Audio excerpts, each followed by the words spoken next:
Good afternoon, everyone, and welcome to Reynolds Field here on the campus of Salve Regina University in beautiful and historic Newport, Rhode Island.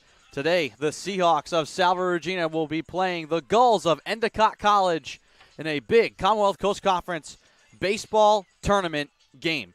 Hello again and welcome. I'm Andrew Pizzelli bringing you the call here today. The Seahawks already got one win on this field not too long ago. They eliminated the Hawks of Roger Williams University. And now they will play Endicott, who is undefeated in tournament play. If the Gulls win, they eliminate the Seahawks. If the Seahawks win, they will be right back here in action tomorrow on Reynolds Field on Championship Day. Want to welcome into the broadcast now my good friend Niall Silberman. Niall, how you doing? And talk us through what happened earlier today and this matchup here between the Seahawks and the Gulls. Well, I got to tell you, this is game 2. It feels like house money, and I'm excited to be here to watch Patrick Maybach go out and attempt to turn it up to another level. When we look at a heroic performance, we saw one with Andrew Rowan back in game 1, 60-plus pitches out of our closer. But how about Patrick Maybach being out here on a Friday afternoon after going 5 scoreless innings of 8 strikeout, 1 hit, and 1 walk baseball just 2 days ago. And now he's here pitching in a best 2 out of 3 championship series to try and get the Salve Regina Seahawks their 3rd consecutive tournament win. It is truly a heroic thing that he is out there on the mound for the Seahawks right now. So the Gulls here, because they beat Roger Williams yesterday, they arrived here a few hours ago awaiting the winner of the earlier game. It is Salve. These two teams met a week ago. It felt like a playoff game then. Now it's a playoff game for real. Pat Maybach delivers to Joseph Millar. And that will be strike 1. One of the things that we'll be looking for when it comes to Patrick Maybach is if his arm is healthy, we'll be seeing his curveball and his slider in great form just like that. Beautiful to see in pitch 2. He looks fresh. Strike 2 on the foul ball. Endicott 34-7 on the year. 2 of those losses, though, came last week. The Seahawks, this game is here because the Seahawks won 2 against the Gulls in comeback fashion. This one put in the air, deep drive to left. D'Amato has it go off his glove to the wall. And standing at second is Millar. That one a few feet short of being a home run. D'Amato just a shade late to be able to get it. And so a good start here for the Gulls. Yeah, a good start for the Gulls. Millar with a leadoff double to start off the day. You can't ask for more than that. Matt D'Amato, oh so close to having yet another phenomenal defensive play in the outfield. He had 3 back in game 1 against Suffolk University. Just not able to come up with that one. Runner on second.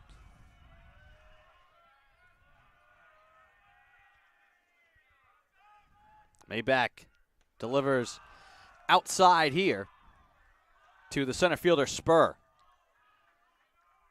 Already a tough matchup. Spur was the co-player of the year, and he's in an RBI opportunity.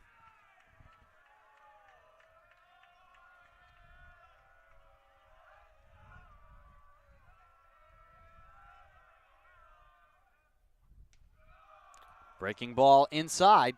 Count 2-0.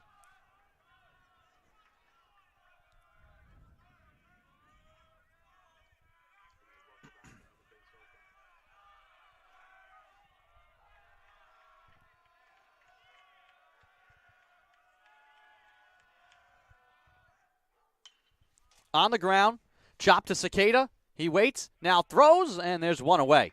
Wanted to hold the runner Millar there. Good job from Cicada, and then still plenty of gas in the arm to get that throw over to first. Really impressive defensive work there from Cicada. It can be very tempting to not check the runner back to second. He did it effectively there and had the time to throw out Spur, who's an extremely good runner, a green runner, as Salve Regina would call it. Only runner on second, not advancing to third. That's a big deal.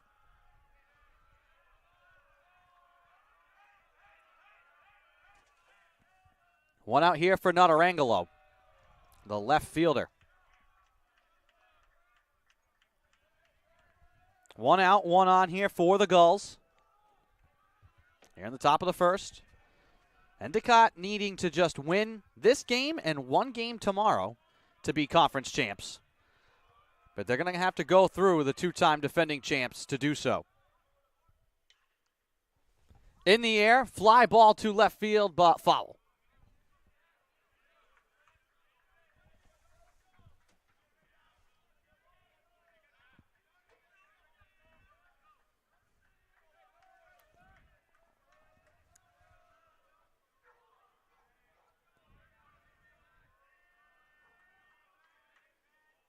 These two teams would have met last year in the conference championship. COVID prevented that from happening.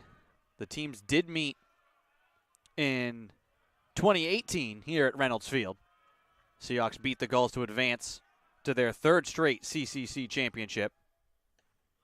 This pitch up high, count 2-1. That was a good hole from Notarangelo there. He's a very good hitter, had 50 RBIs this year. Up there in the conference.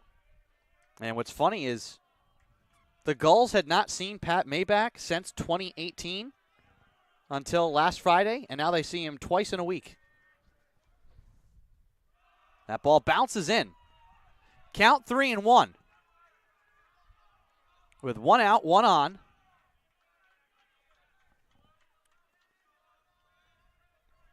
And you talked about that last start coming against Endicott being on the Friday. That makes this the third start for Patrick Maybach in 7 days.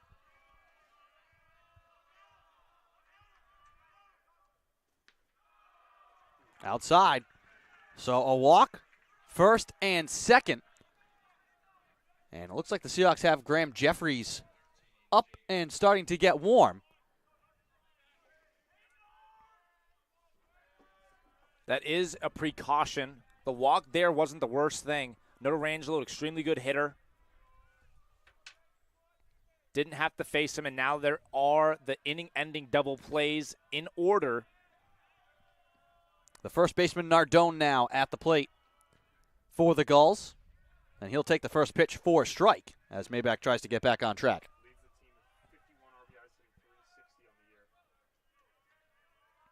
51 RBIs for Nardone to lead the Gulls.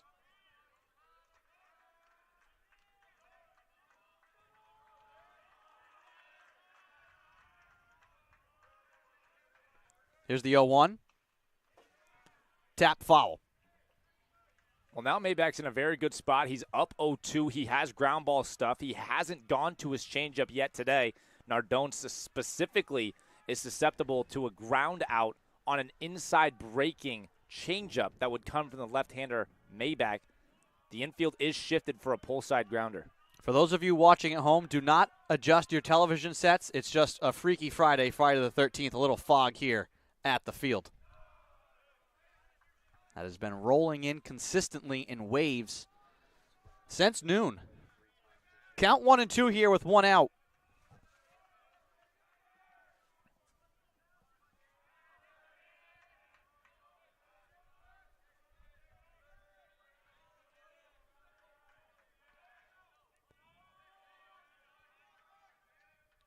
Maybach will step off the mound now. And Chase Millar back to second. Nardone has grounded into 3 double plays so far this year.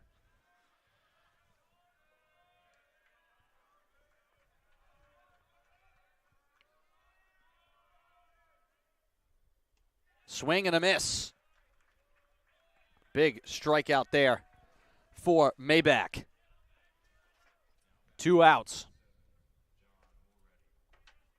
And now the catcher Mulready. 2 out, 2 on.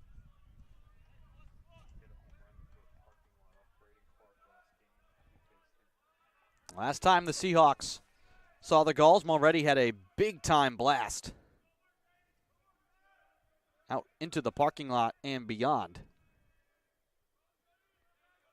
Big-time spot here for Maybach. If he can prevent Endicott goals from scoring here, that would be an extremely impressive job. First and second with only the one out. Now, of course, there are the two. Down low. Ball one on the changeup.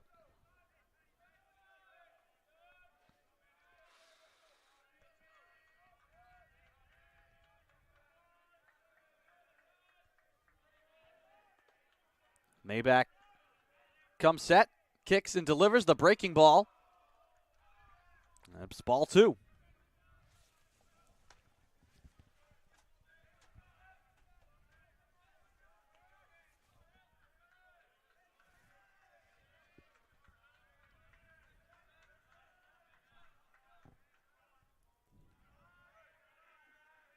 Two 0 from Maybach. 3-0.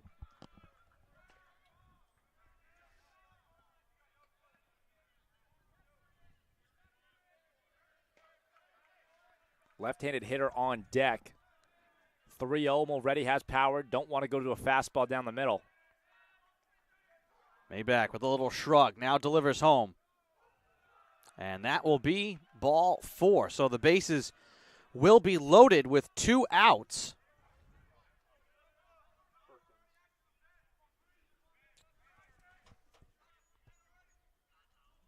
Now the designated hitter, Perkins.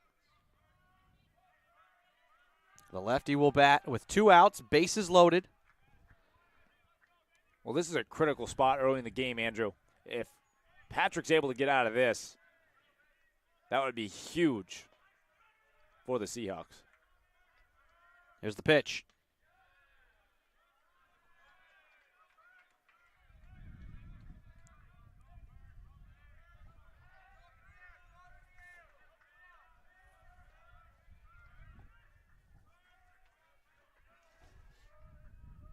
Maybach looking in for the sign. Bases loaded here for the Gulls. Top of the first. The pitch. Swing and a miss from Perkins.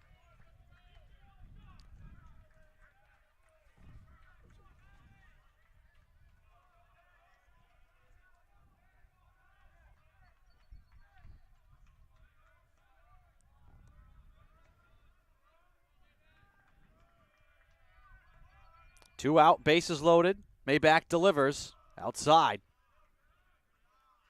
Good job there by Dylan Ketch to secure that pitch. I couldn't agree with you more. He had to really get up for that outside fastball.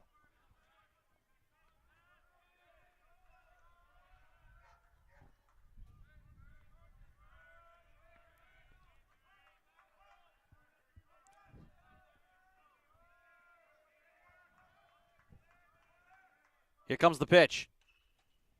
Fouled off. This has to be incredibly difficult fielding conditions if you're an outfielder right now. This is a dense, low fog. Hard for hitters, too. You know, there's no way for them, no background for them to really see pitches. So I guess it evens out in a way. Here comes the pitch from Maybach. Swing and a miss. He got him. A big-time strikeout from Pat Maybach. The Gulls will strand three, and we will head to the bottom of the first. Seahawks due up to bat.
Welcome back to Reynolds Field. John Connolly, the freshman right-hander from Attleboro, Mass., will get things started here for the Gulls on the mound. Connolly this year, 4.34 ERA, 2-0 in 8 starts and 10 appearances. So a freshman will come to the mound here to deal with the defending champs. Andrew Pizzelli alongside Niall Silberman bringing you the call here today. Now, that was a huge strikeout for Pat Maybach. Have no idea how much he has in the tank here today. Getting out of that jam, he can come back in the second and just continue to give you as much as he can. Yeah, well, there are a few things. The first of which is if the Gulls were able to capitalize on that situation, we know how good of a pitching staff they are. 2.98 ERA over the course of this season. They're not going to allow that many runs. So if they would have gotten a few there, it certainly puts the Seahawk backs up against the wall. The second thing is it allows for, as you're saying, Patrick Maybach to go back out there for multiple more innings, because it was looking like they were potentially going to go to a reliever as soon as necessary, and it could have been the first. So now Pat can continue to be out there. D'Amato puts this one in the air into a little gap, but Spur races over. He makes the decision and makes the grab in shallow left center. And there's one out. All these fly balls right now with this fog are going to be a bit of an adventure. We saw the Seahawks not able to make a play at the end of the Roger Williams game. You almost dangerously had your shortstop, center fielder, and left fielder all run into each other. Almost the same situation there. Yeah, when the fog is up there, it can make it more difficult to see the laces on the ball spinning, and it's already tough to do when the ball's high up there like that.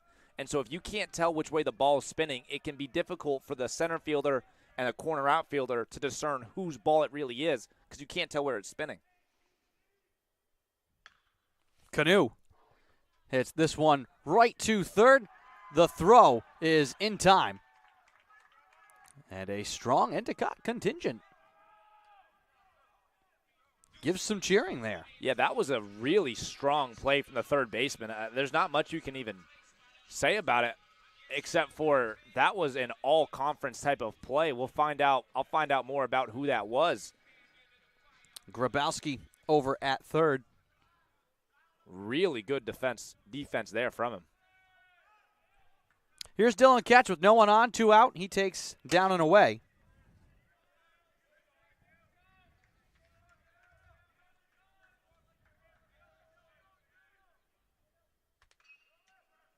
Gets the barrel on this one, but it's foul. And towards the Endicott dugout. Count 1-1.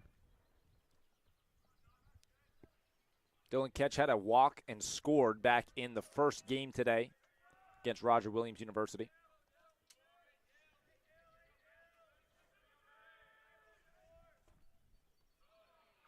Takes here.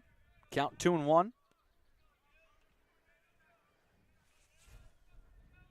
This is an elimination game for Salve Regina. The Gulls, undefeated in conference play, could afford a loss, but it would mean returning here to Reynolds Field tomorrow in a scenario where you would have 3 teams remaining. Western New England and Nichols playing right now. We'll update you with that score as we go along here today. The winner of that game will move on as Ketch fouls it off again and find out where they're traveling for tomorrow's games. Endicott wins here today. They get a home game and a chance to win just one to claim the conference title. Seahawks will have something to say about that. Connolly delivers. Ketch again will foul it off, making great contact here this at-bat. Yeah, not only is he fouling balls off, he's barreling the balls that he's fouling, so he's really seeing it well here.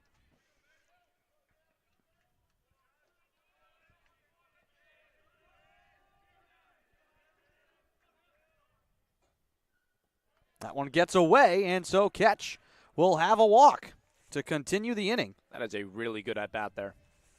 Here's Will McCarthy, who had the biggest hits in Game 1 here against Roger Williams.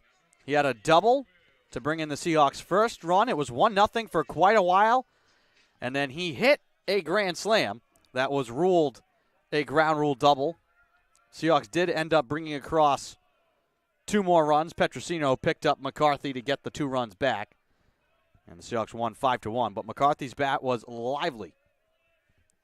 in the first game here this afternoon. He had that mentality coming into the game today. It really has been a pleasure to watch him play. Fouls this one off.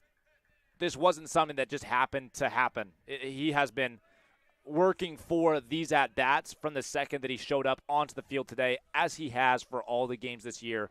A consummate professional. Breaking ball.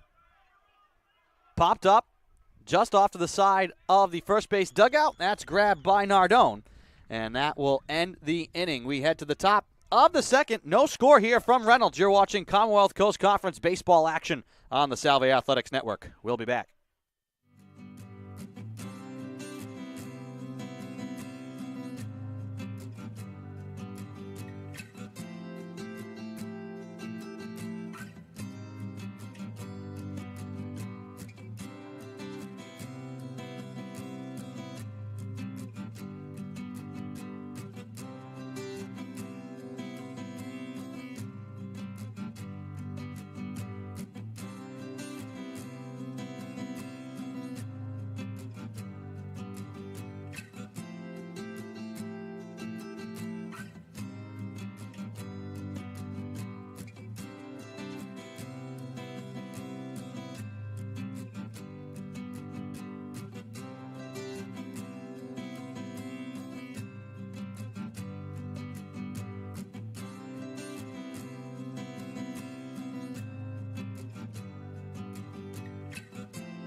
And welcome back to the top half of the second inning here in a playoff game in the CCC between two rivals, Endicott College and Salve Regina University. Patrick Maybach back out for his second inning of work.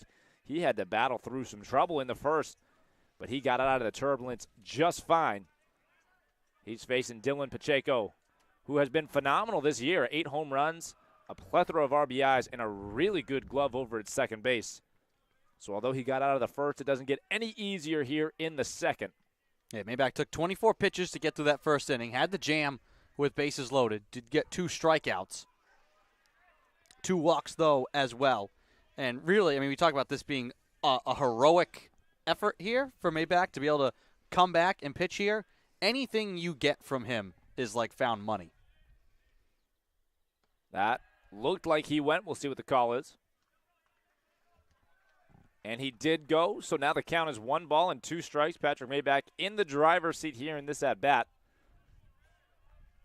His fastball has looked as if it is his best pitch so far today in terms of strike percentage. It's also pretty firm. There's a nice slider. Bounces in the dirt.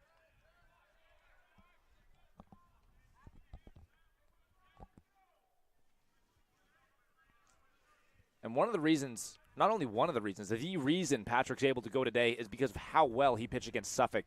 In those 5 innings of dominant pitching, he only had to throw 56 pitches. Here he's in a 2-strike count. Swung on, popped up, right side, out of play. So the only other game in action here today, an elimination game between Western New England and Nichols. 9-3, the Golden Bears on top early in the top of the 4th. They put up 4 runs in the top of the 2nd, 5 runs in the top of the 3rd. Nichols did get 3 runs back in the bottom of the 3rd, but already a track meet between the Bison and the Golden Bears.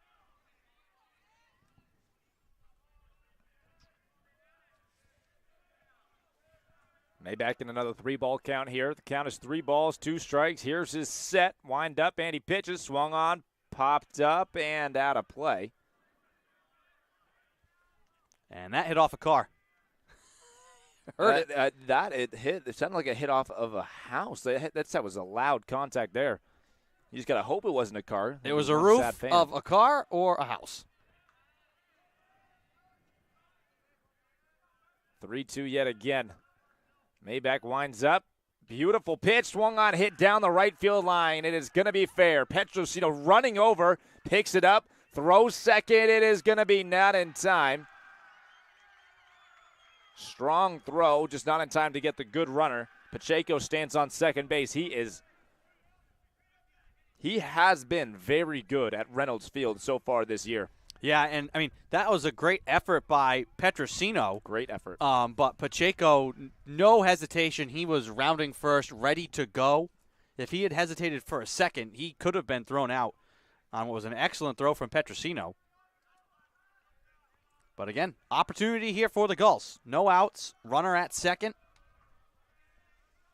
Just as it was back in the first, Maybach was able to get out of that one. And here's Grabowski, who made the good play at third last inning.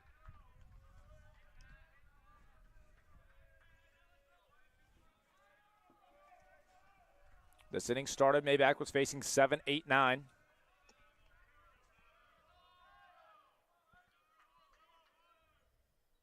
Swung on, popped up, out of play.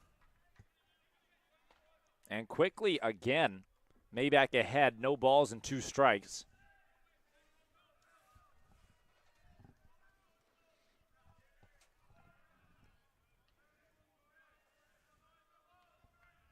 Certainly a big at-bat here. Maybach checks over to second. He kicks, delivers home. Good pitch, but just getting a piece of it is Grabowski. He must have hit that one off of a bounce. Good piece of hitting to keep himself alive. That ball barely crossed the plate, and Grabowski still got a piece of it. Good piece of hitting. No balls and 2 strikes, still to count. Veneruso shifted up the middle. He retreats. The pitch from Maybach swung on and missed.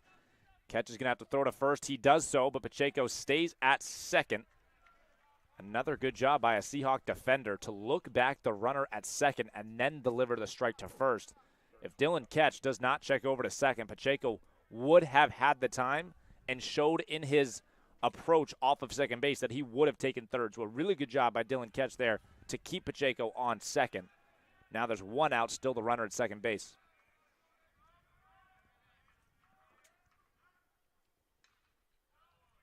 Swung on, fouled back.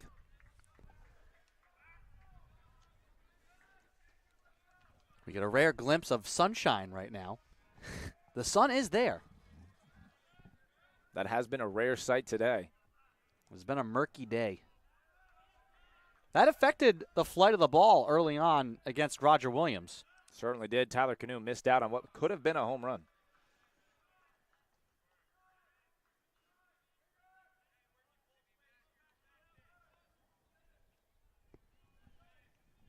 After that curveball up in the zone, the count moves to 1 ball, 1 strike. There is, of course, the 1 out. That came on the second strikeout, third strikeout of the day. So through 4 outs, Maybach with 3 strikeouts. This one again swung on, popped up. Canoe giving chase, as is Petrosino. He's there. He's not able to make the catch, and it is down in fair territory. So over to third base goes Pacheco. And standing on first base, I believe that is McKinley. That's the shortstop, McKinley. And that could be Petrosino's second error of the year. He had been a surefire rock star defensively in right field. And it's tough to imagine, or it's tough to comprehend how difficult it is under all the fog out there, because we're not out there and I can't really see it. But you have to imagine that's a play he wish he had back.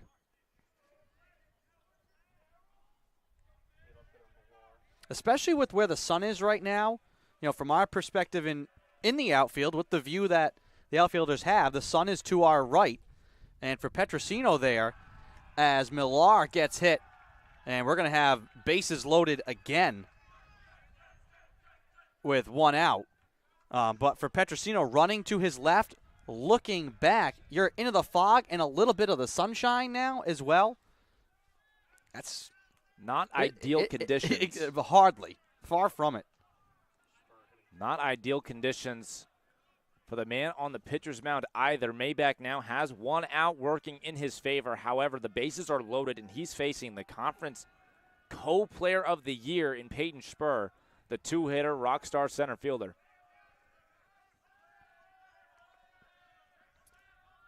Infield playing in at the corners. Good pitch, swung on, hit right side. There's Petrosino.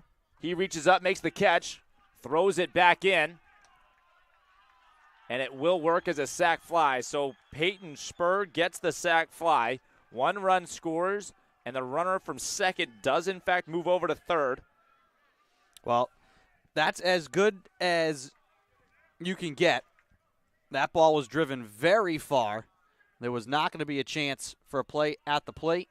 So the Gulls were not able to capitalize with 2 outs last inning and the bases loaded.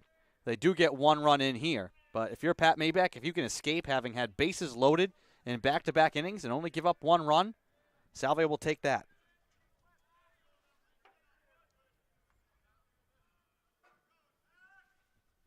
Exactly right, Andrew. Given the circumstances that he has had to pitch through, if you say that there has been loaded bases with less than 2 outs twice through 2 innings, to give up 1 run, given that circumstance, it's good. That's a good result. Of course, the Seahawks are now forced to score.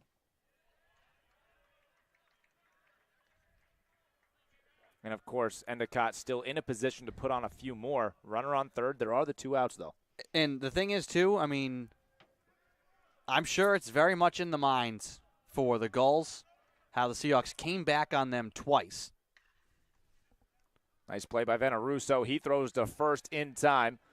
Good glove from Veneruso, the second baseman.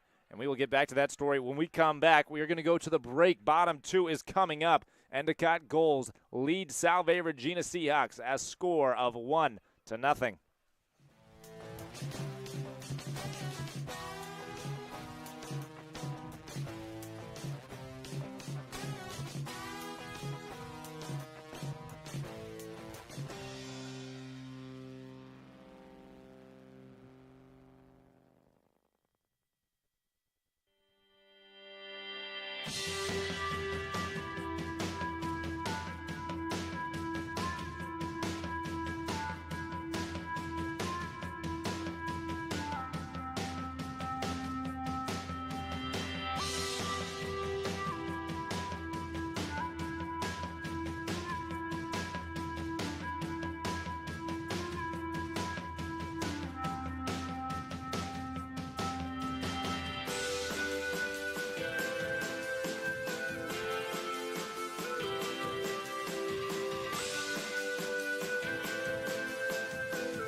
And welcome back to the bottom half of the second inning. The Salve Regina Seahawks are coming up to the plate. Petrosino, Tyler, leads it off. And he takes strike 1. That was a good fastball there from starting pitcher Connolly. This is a freshman in a huge game for him. You got to be thinking about what's going through his mind. Certainly this is the biggest start of his entire baseball career. This is a chance to send them immediately to an NCAA regional, which is a very big deal. Well, and a chance for him to pitch now with the comfort of having a lead and being able to work a little more pressure-free as he gets a strikeout here to Petrosino. So for the Gulls, you want to protect the youngster. And they've done that so far. Very well. Now, to finish the point I was making at the end of the top of the inning, the Gulls have the lead. They should have more and could have had more.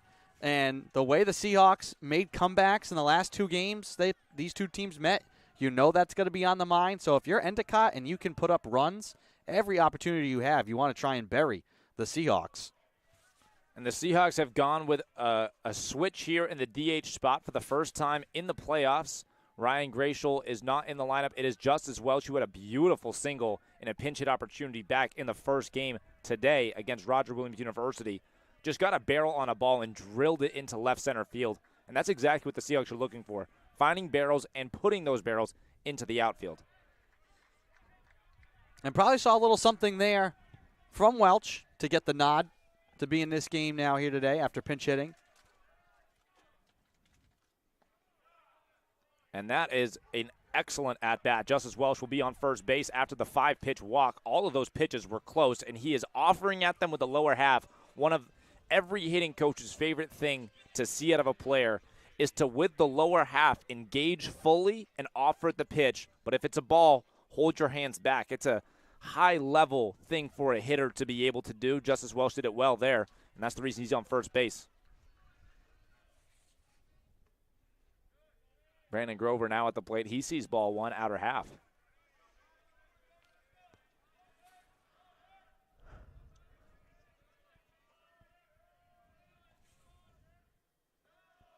And now he sees ball two. So of the 7 pitches thrown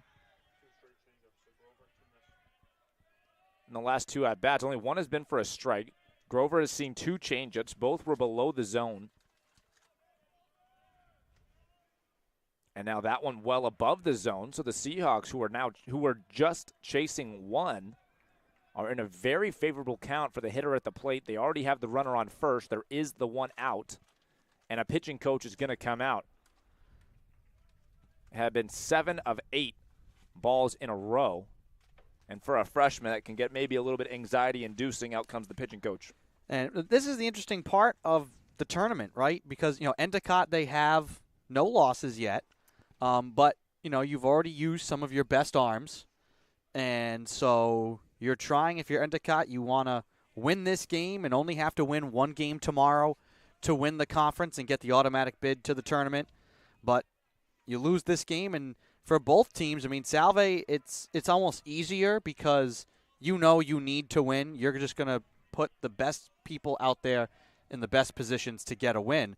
If you're Endicott, sometimes you can try and calculate this guy versus that guy, and what do we say for tomorrow? For the Seahawks, there is no tomorrow. There's only today, which can make things simpler. So the Gulls want to get a long outing here from Conley if they can. Great jump by Justice Welch, but a good throw from the catcher, and that will get Justice Welch. Excellent throw from catcher Mulready. Just right on the money. Justice had a great jump. Perfect throw. Perfect throw and great positioning as well. 3-2 pitch, 2 outs. That one's well inside, so Grover will take first base.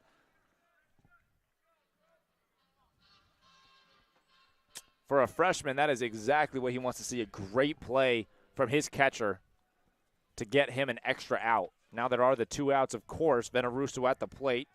Cicada on deck. Good speed in Grover on first. Venaruso had the walk-off hit versus the Gulls in Game 1. Last Friday, the Seahawks needed to win 2 over the Gulls to put these games here today as this pitch gets away. And now the tying run in scoring position.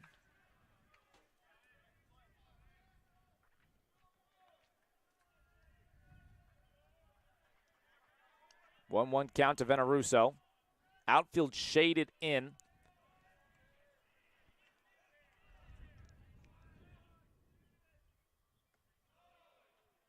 Good take from Venaruso there. 2-1 is the count. The defense on the infield is in pure positioning. The outfield shifted probably about 50 feet in.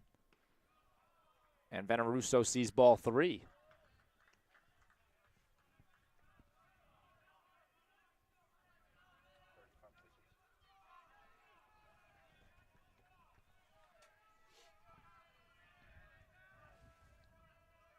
Now the 3-1 pitch, and that one's going to be low. So 3 walks this inning Runners on first and second. And 4 walks already in the game for starting pitcher Connolly. None of that has come back to haunt him as of yet. But over time, if the Seahawks were able to get a hit in a right situation, that's how you take advantage of mistakes. The 4 walks already is going to lead the Endicott coaching staff to get a man hot in the bullpen. He's just tossing.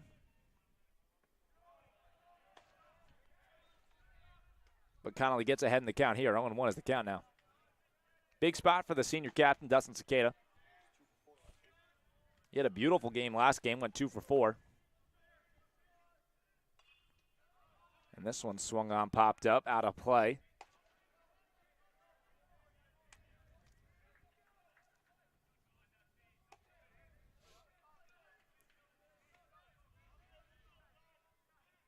And just like that, that's how you recover. Connolly had walked 3 straight, and now he's ahead 0-2 after 2 good fastballs to the shortstop, Cicada. This one swung on, hit up the middle. Good play by the second baseman, Pacheco. Man, he is having a real good time over at second base while he plays here at Reynolds Field. That will take us to the break. We're headed to the top half of the 3rd inning, where the score is still Endicott goals on top by a score of 1-0. We'll be back.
Welcome back to Reynolds Field. Top of the 3rd inning. Jake Nardone, the first baseman who's 0 for 1, has already struck out. Will lead off here for the Gulls to face Patrick Maybach, who has struck out 3 and walked 2. First pitch is going to be hit. Grabbed by Cicada. He tosses to Canoe. 1 pitch, 1 out. Well, I mean, 2 things really stand about that. First off, nice play by Cicada. He fielded that ball on the second base side of second base. And secondly, what a great start to the inning for Patrick Maybach. 1 pitch, 1 out, just what he needed. Exactly. We have no idea how long he'd be able to go in this game. So outs like that, as efficient as you can get, will definitely help his ability to go longer in this game.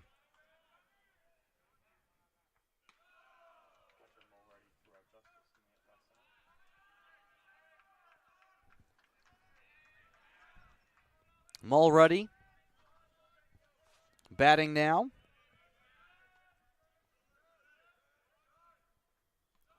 And he will take a breaking ball that misses. You know, one of the things that I think we are starting to see is that this start here by Maybach is sheer will. His stuff isn't breaking the way that he really wants it to. He's missed with a few curveballs he doesn't normally miss with. Popped up. Fly ball. Grover back and makes the grab in center field on a high towering fly ball. 2 gone on 3 pitches. Yeah, that's just perfect for the game plan of Patrick Maybach, potentially going 4 innings, maybe even 5, although that would be a stretch to say the least.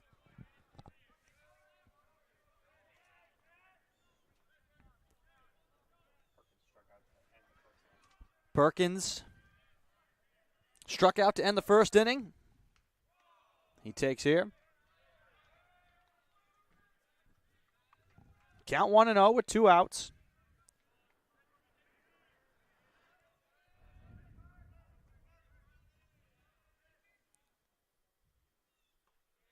Lays off that pitch, and that will be a ball as well.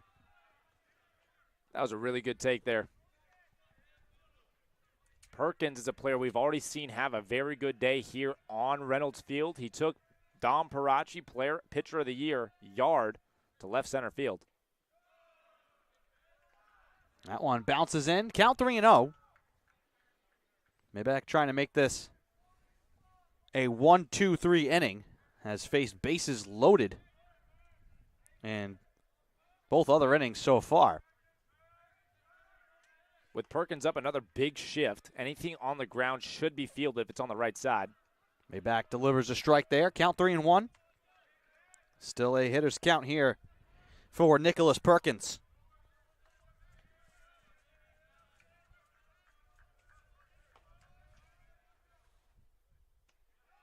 Maybach delivers for strike 2, battling back. Count now full, 3 balls, 2 strikes. To the sophomore from Taunton, Mass.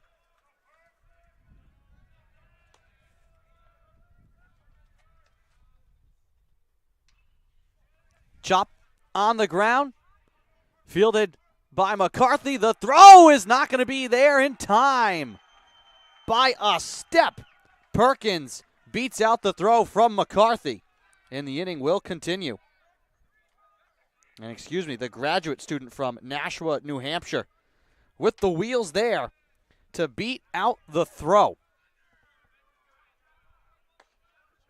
Well, for Perkins, he is a designated hitter whose job is to come in and provide power to the lineup, and he shows off the wheels there. So really good. You can't ask for more than that if you're the Endicott coaching staff. You have your power hitter running out infield singles. We've talked about how the Gulls have had some haunted memories here. Well, the man at the plate now, Pacheco, I think he loves playing at this field. He has had great days in the field, great days at the plate. He's 1 for 1 here in this game, and a chance to continue this inning with a runner on. 1 for 1. That hit was a double, and obviously had the nice play to end the last half. That ball is high and in.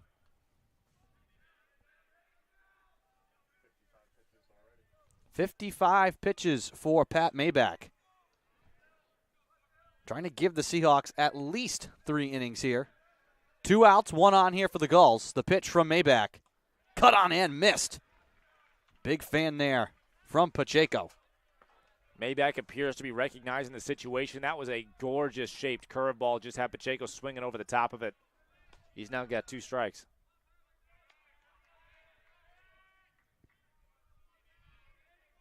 The pitch. Slapped into right center. Base hit. Rounding second and heading to third. The throw skips away. Off the dugout, back out onto the infield. Lucky break there for the Seahawks. So Perkins will be at third. Pacheco takes second on the throw. Second and third, 2 outs here for Endicott. And more opportunity for them to add to their lead. Can they capitalize?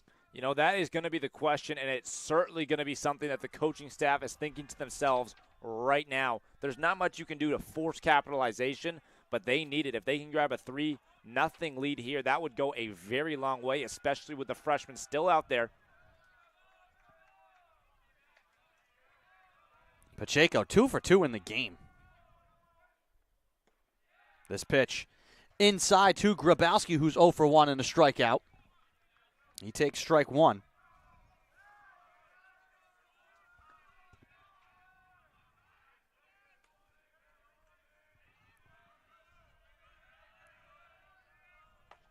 Maybach kicks and deals. That one down in the dirt. Good block there by Dylan Ketch. Count 1-1. There are times where it's easy to not fully recognize how important it is to have a catcher behind the plate who can do things like that. But the the backstop for the Seahawks is not very forgiving. If that gets past the catcher, it could easily score a runner. And Dylan Ketch makes it look easy, stops the ball, turns it into just a ball rather than a wild pitch. The 1-1. On the ground, grabbed by Cicada. He chucks to Canoe, and that'll do it. So once again, Pat Maybach battles back. The Gulls have stranded 8 base runners through 3 innings. The Seahawks still trail 1-0. They'll come up to bat in the bottom of the 3rd.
Welcome back to Reynolds Field.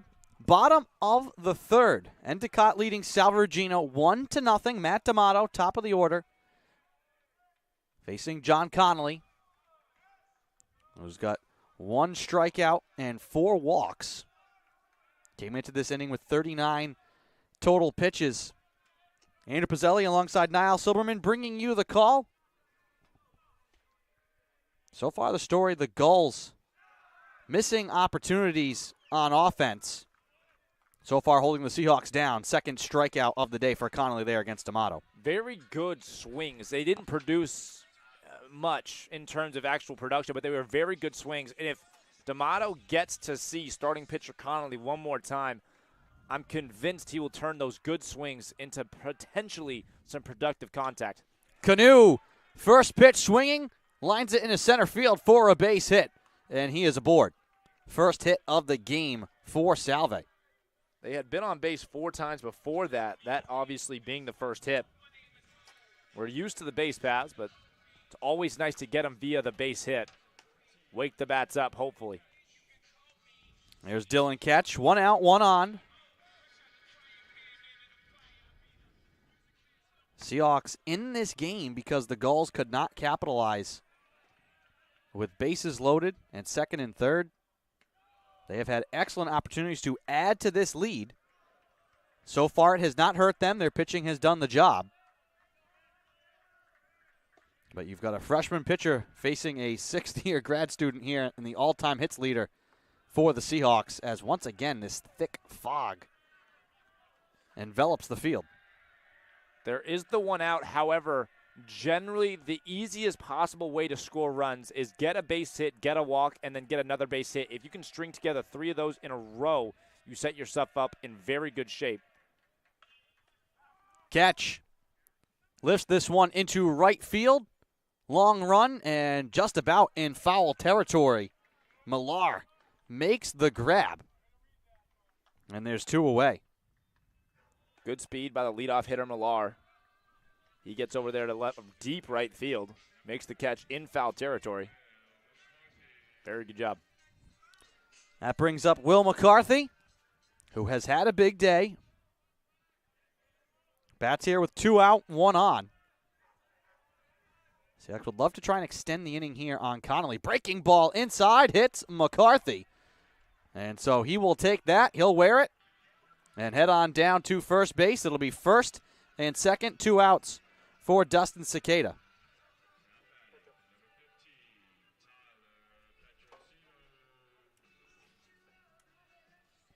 And the pitching coach again going to come out and have a conversation with Connolly.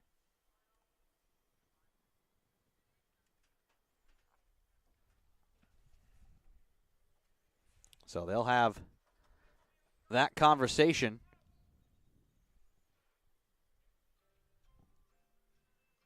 And certainly one of the interesting things that's developing here, there were Endicott arms up in the bullpen for parts of the first and most of the second, and now here in the third, nobody up in the bullpen for Endicott.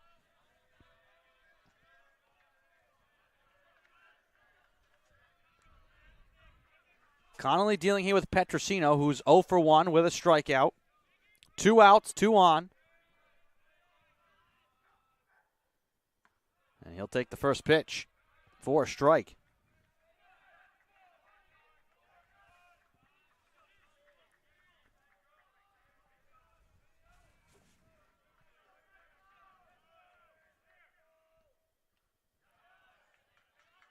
That'll be strike 2. Petrosino down in the count, 0-2. Tough count to hit in. Connolly has a good changeup. We'll see if he goes to it here. Petrosino lays off.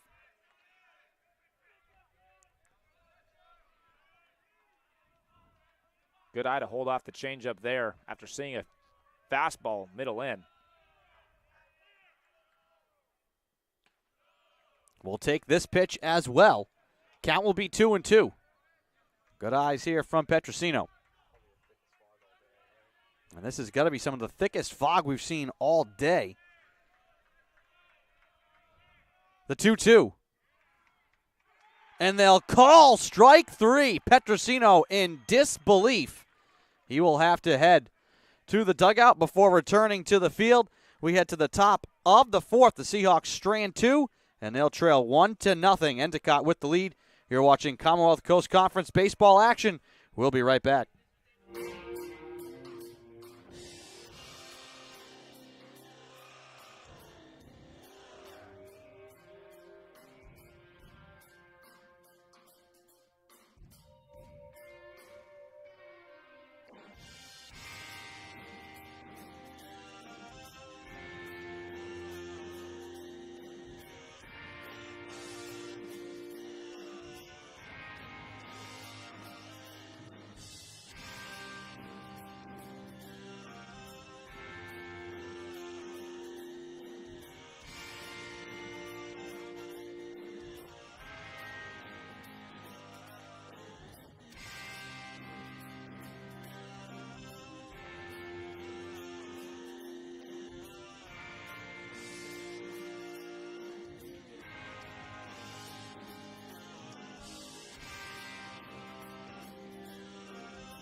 And welcome back to playoff tournament style baseball featuring Endicott goals and Salve Regina University Seahawks. Graham Jeffries is taking over on the mound after the willful performance from starting pitcher Patrick Maybach in what may be his final start here at Brother Reynolds Field.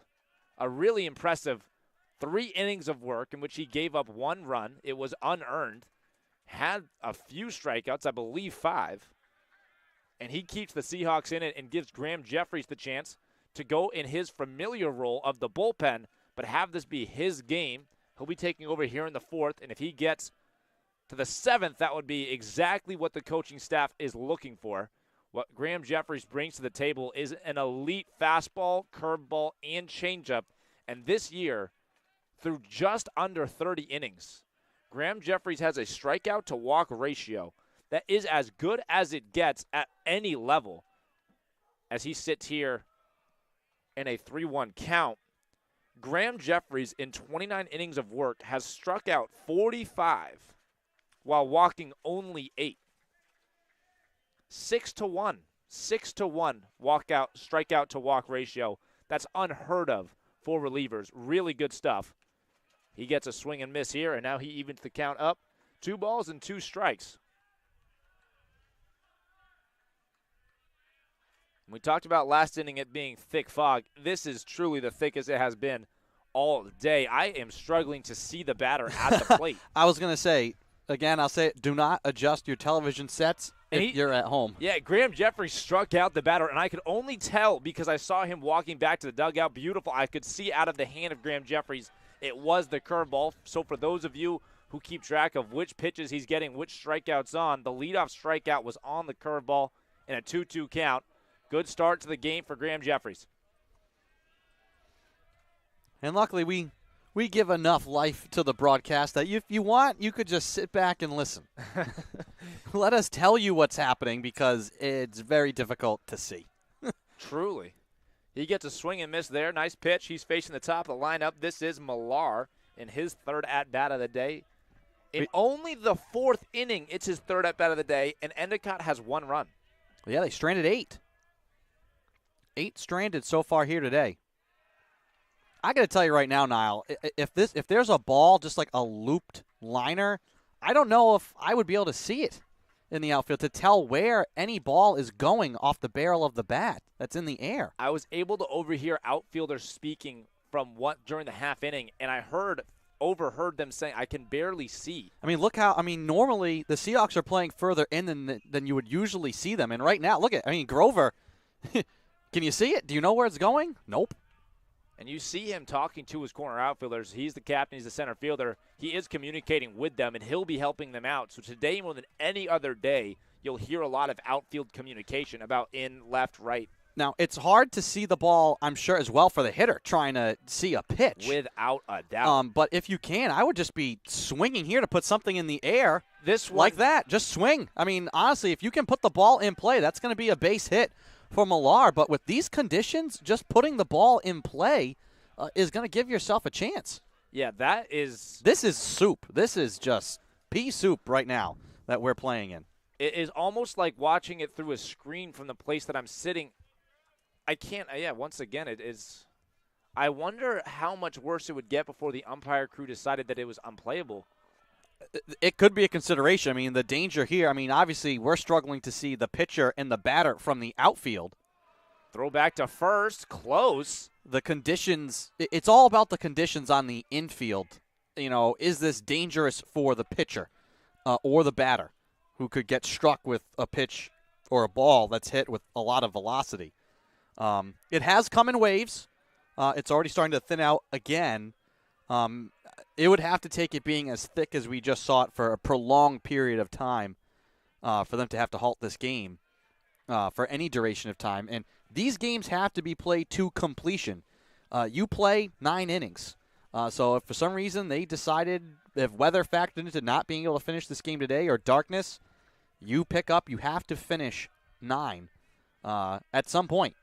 And with both starting pitchers already having gotten hot, you wouldn't want to see them have to shut it down for today and restart it tomorrow, especially when there are more games to play tomorrow. So I can guarantee you that both coaches, all the umpires, and the entire conference would certainly be looking to have this game finished here today, no matter the conditions.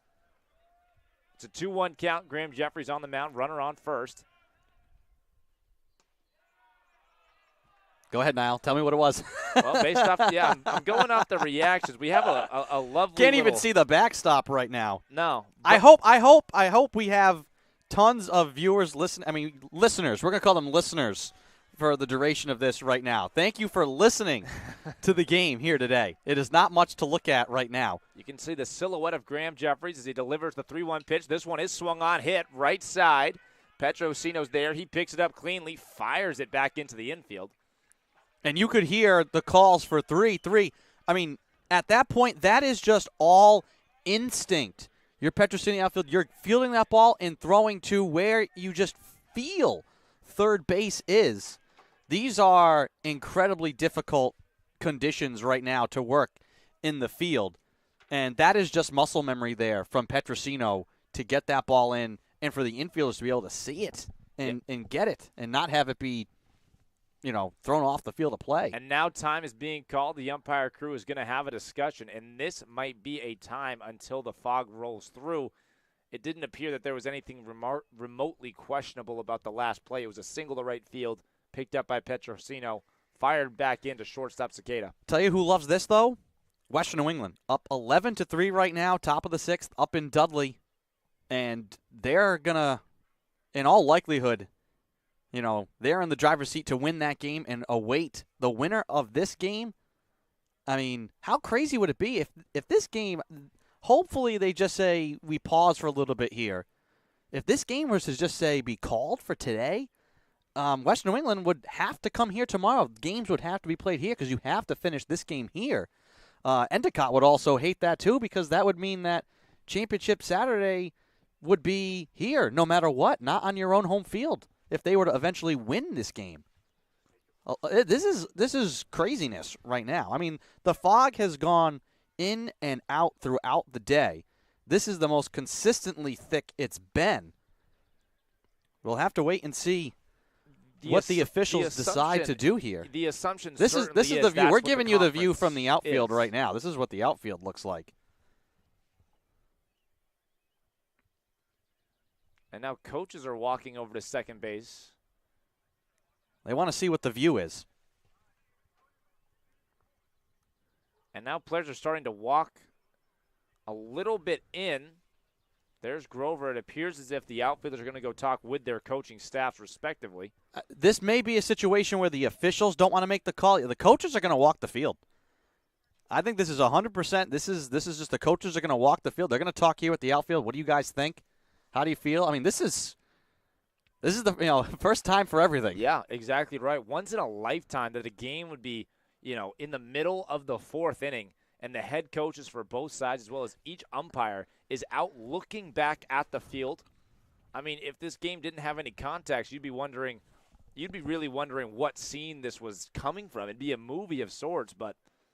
Well, and so obviously this is about two things: safety and fairness, right? You want to have this game be played and not have fog be a determining factor in who wins this conference tournament game. This is a huge game with so many implications. That's a really good point. Depending, because the fog is rolling, so like at this point in time right now, it looks more than fine. So I can see the home plate umpire, I can see the fans behind home plate.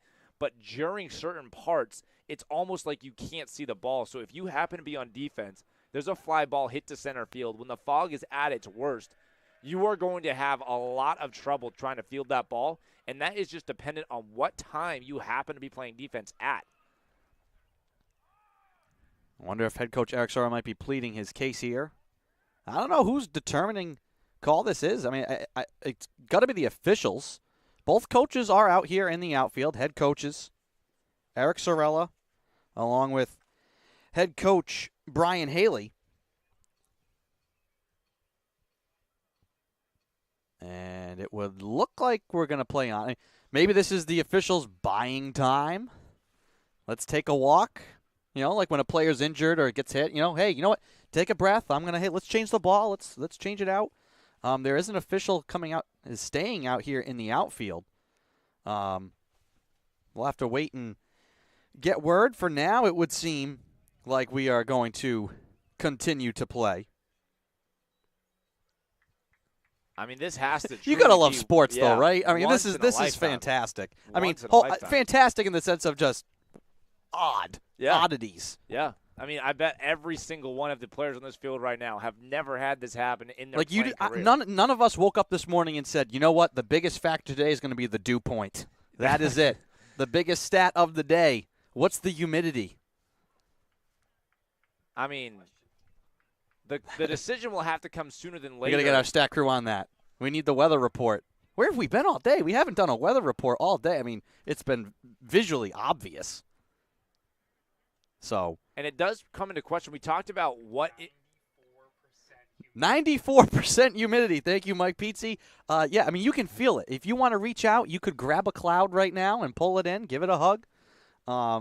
This is murky out here on the field for sure. It wasn't as bad as this for the Salve Roger Williams game. If you're just joining us, it is 1-0 Endicott here in the top of the fourth, and the game has been halted for at least a good 10 minutes here. While the officials, I think, are waiting to see if this fog rolls out and clears up. It is clearing a little bit more. It's way better right now than it was 10 minutes ago. Certainly. But who knows? I mean, as the sun is going down, this fog could only pick up and continue to roll in. Like we said, the factors of if this game has to be continued, it would be continued here on Reynolds Field, I believe. Now, Endicott is in the driver's seat for the tournament.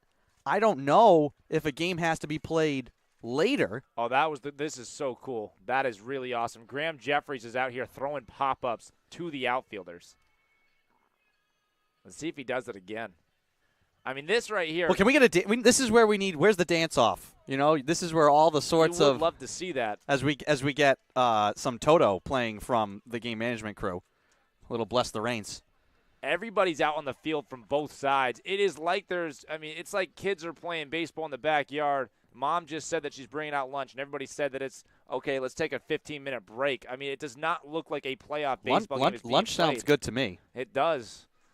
Shout out to the Salve Regina baseball moms who occasionally and today offer me a sandwich. I appreciate you very much.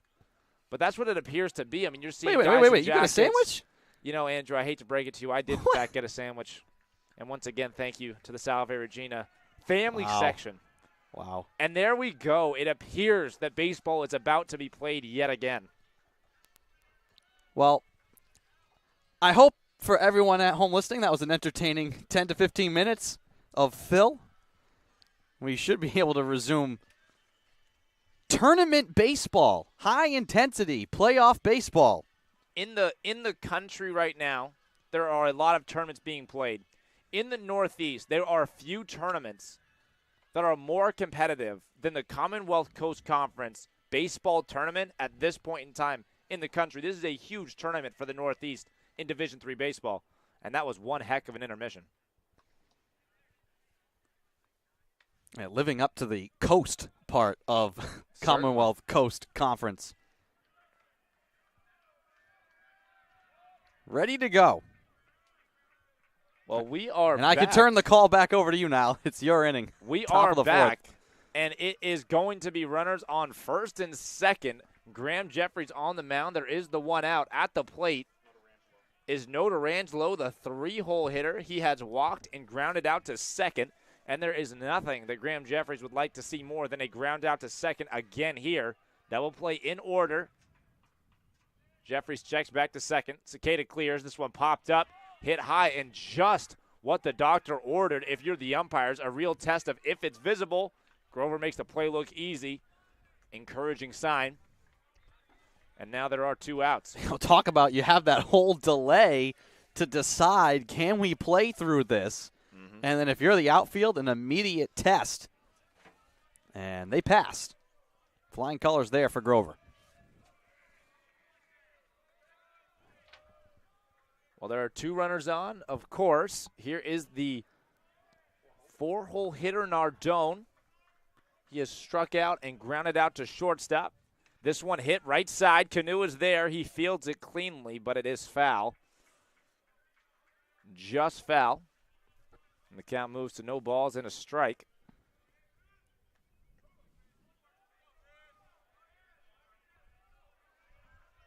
Continuing to get hot is the Endicott bullpen. We'll see how quick the hook is for freshman Connolly.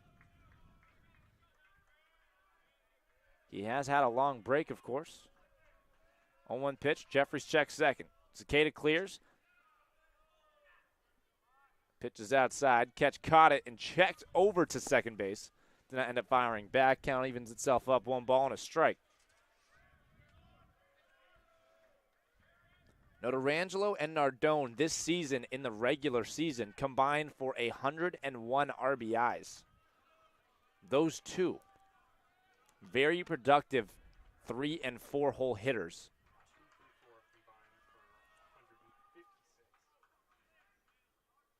This one swung on, hit very hard, right field. There's Petrosino. He's there. Oh, he does not make the catch. It lands in front of the wall.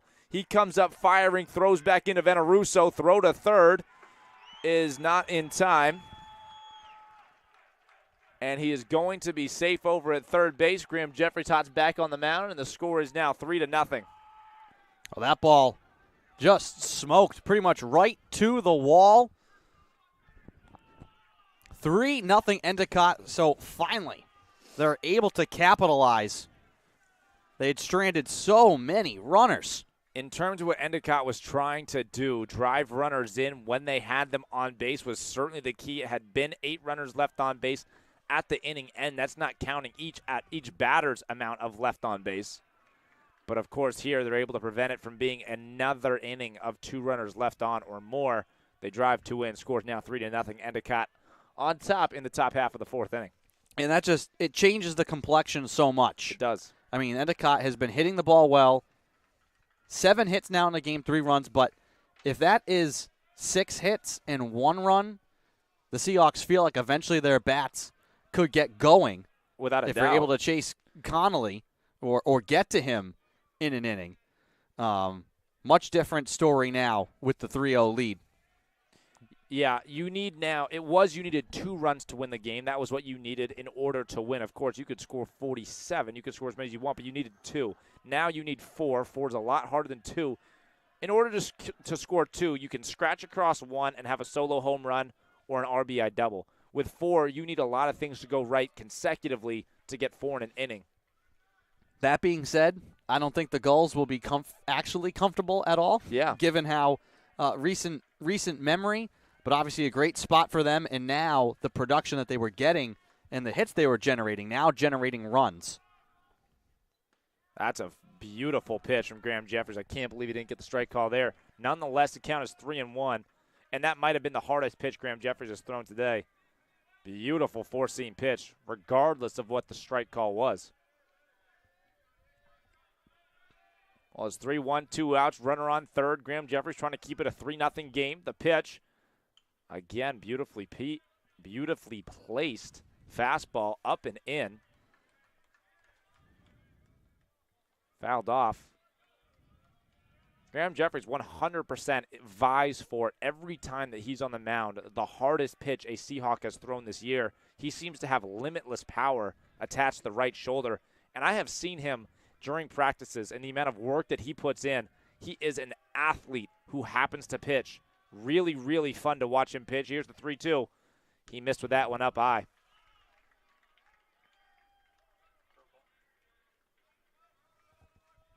That was a 3-2 curveball. One of the things that you get with Graham Jeffries is the confidence in all of his pitches. He has the elite fastball. As I've said, he can locate it both inside and outside to either a left-handed or a right-handed hitter. But he's just as comfortable with his curveball as he is with his fastball, even though his fastball might be the best pitch on this team.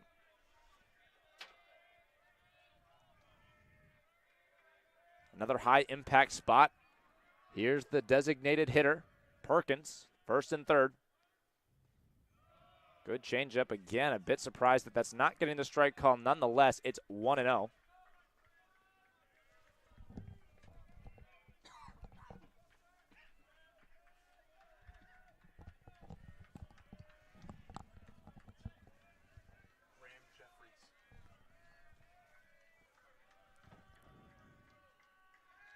1-0 pitch for Graham. Swung on and missed. Back-to-back changeups. That one was a beauty.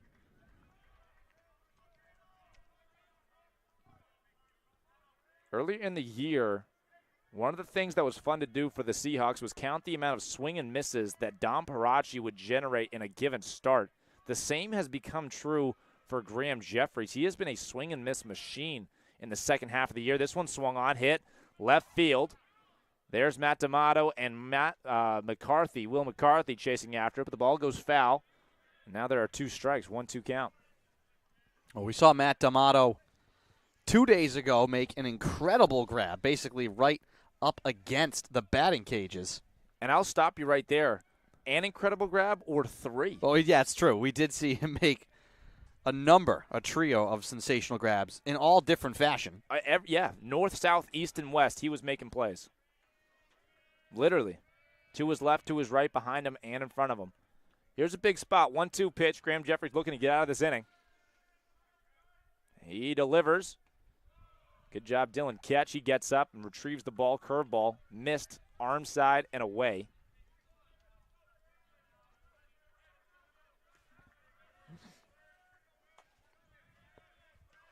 Grover in center. D'Amato in left. Petrosino in right. No shift in the outfield. Infield shifted for a lefty pull hitter. McCarthy playing close to the bag. This one swung on, popped up again. Down the left field line, way foul.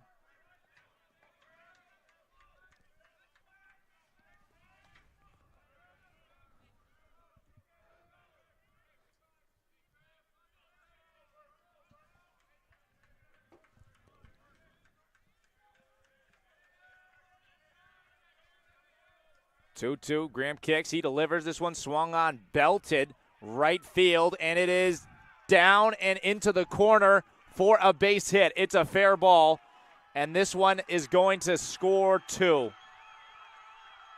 Two more runners score. 2 big hits to right field, and the Gulls take advantage again.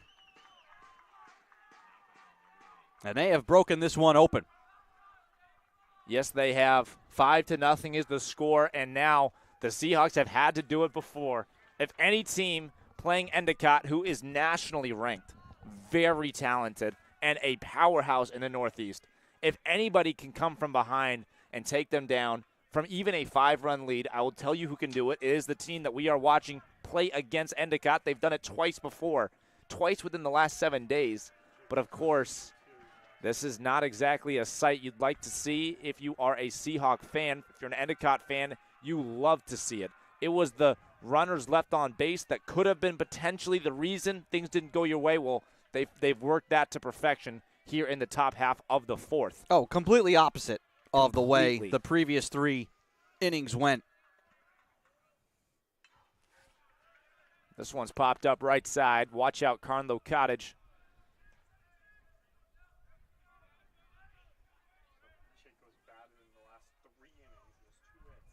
I mean, this inning, single, triple, walk, double. This is a huge inning for the Gulls. 4 runs. They could have had so many more. This game could have been out of hand. Seahawks were able to get out of those jams. Great pitch from Jeffries. He doesn't get the strike call.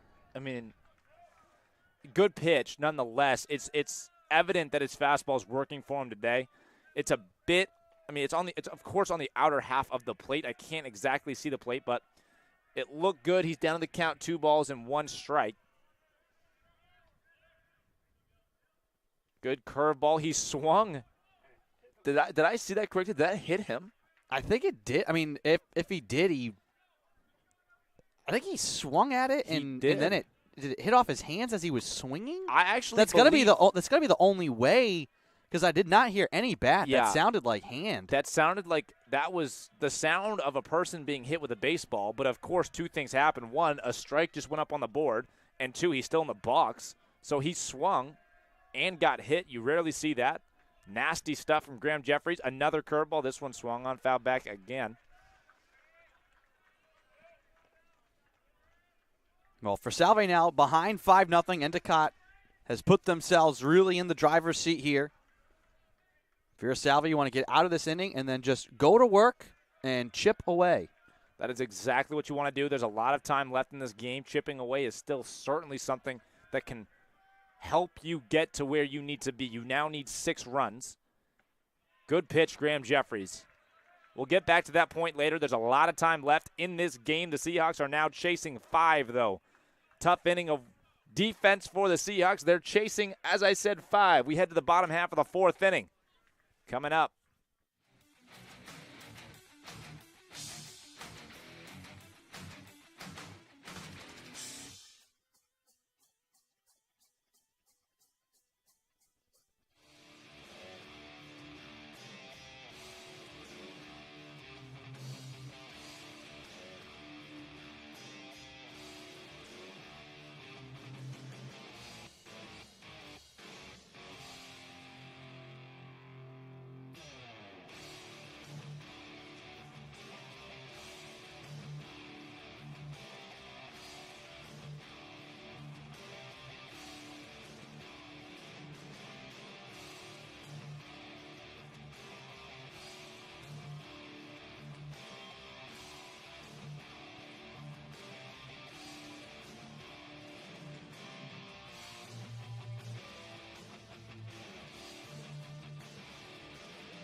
And welcome back to the bottom half of the 4th inning here in beautiful but foggy Newport, Rhode Island.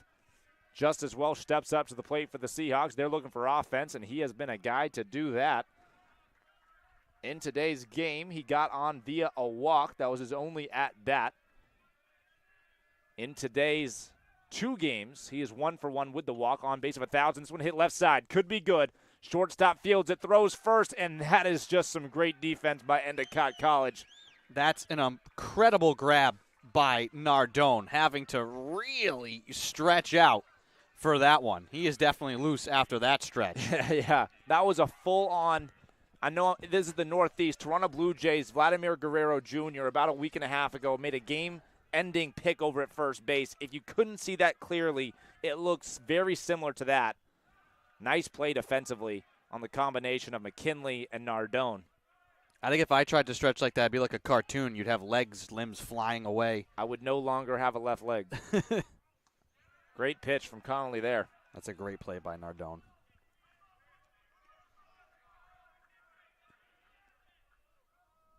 This one swung on, foul back. 2 strikes on Grover. Count is 0-2.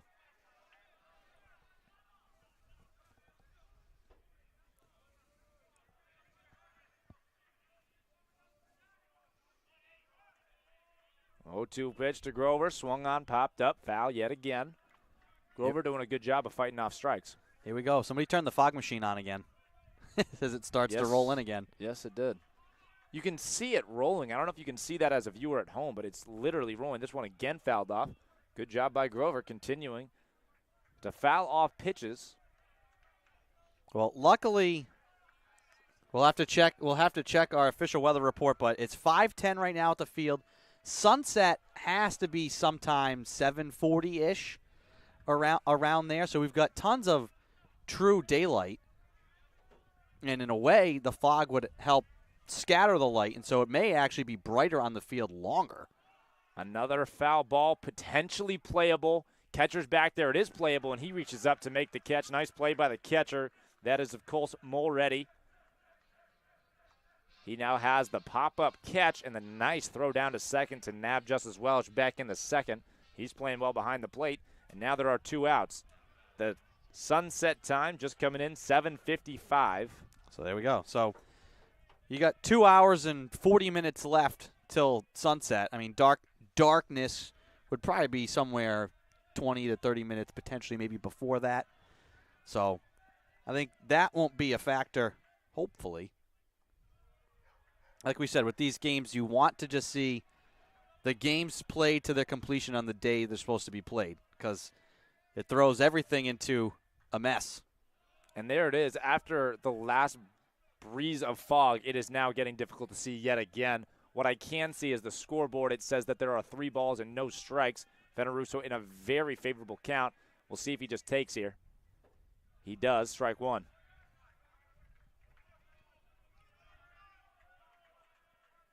Veneruso. 3-1 count. Swung on, popped up, out of play. He has been. If the Seahawks are batting in an inning, 2 outs here, if the fog gets really thick again like it had before we had that pause, I would just be swinging for everything. Veneruso, obviously with a favorable count here, Veneruso wasn't going to swing. But if it gets thick again, I mean, it is difficult. In a lot of different ways, even ground balls could get difficult to read seams, difficult to read hops. Veneruso on first base, that's good speed on first. Cicada, who has been so good ever since his transition to shortstop, now bats. The Seahawks really looking to scratch across as many as possible, as early as possible. With good speed on first, anything driven into the gap could potentially get their first run up onto the board. Veneruso swung and fouled off a curveball. Count 0-1. Now a beautiful fastball from starting pitcher Connolly on the Endicott side. Veneruso, pardon me. Cicada swings through it. Counts 0-2.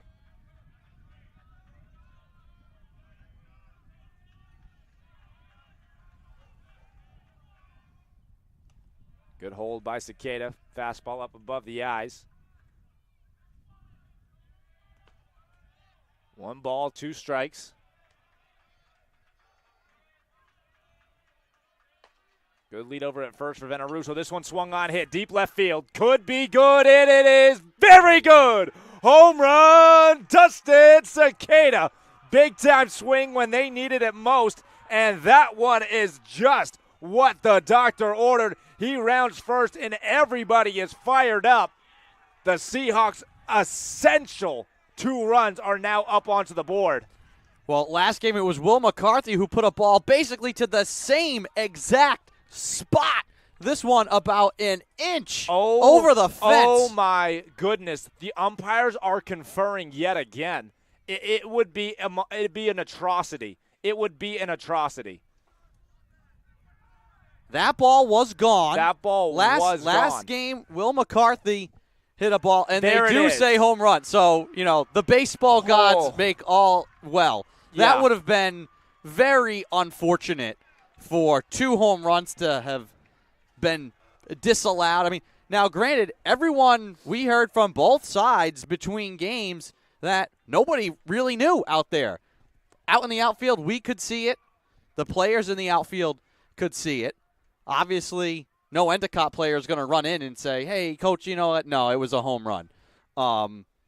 So you leave those decisions to the officials. The officials got that one right. Yes, they did, and thankfully they did. 2 huge runs. And with Veneruso only having been on first base, if they would have made a mistake and called that a ground rule double, it would have been a 0-run producing double. So anyways, that's not what happened. It was a home run. Beautiful piece of hitting in a 2-strike count by a senior captain in what felt like a must-have situation. And he drills one over the field, drills one over the wall in left center field for 2 runs. Just to get a little life. I mean, the Seahawks only had 1 hit to this point. So just to get a little life on the field, Salve needed that. And they did, and they got that from the 8 and 9 hitters in the lineup.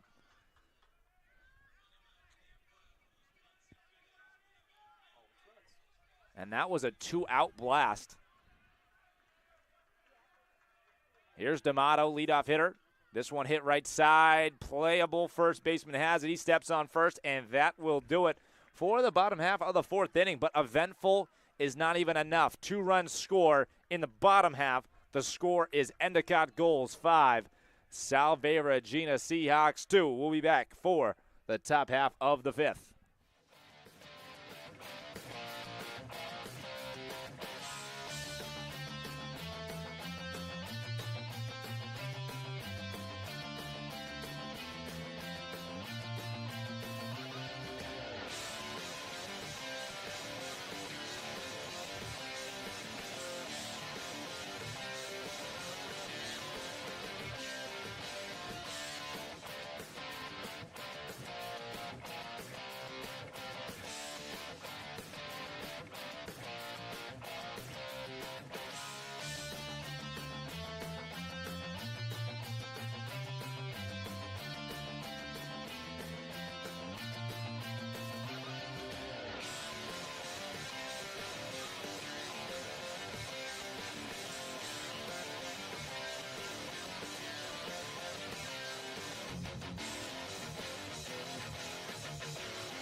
Welcome back to Reynolds Field, top of the fifth inning. Endicott leading Salve Regina 5-2. Andrew Pizzelli alongside Niall Silberman bringing you the call. Here's Jeffries. He delivers.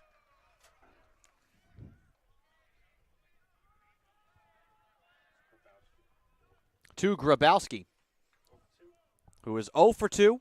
Seahawks got 2 runs back in the bottom of the fourth. Grabowski lifts this one foul.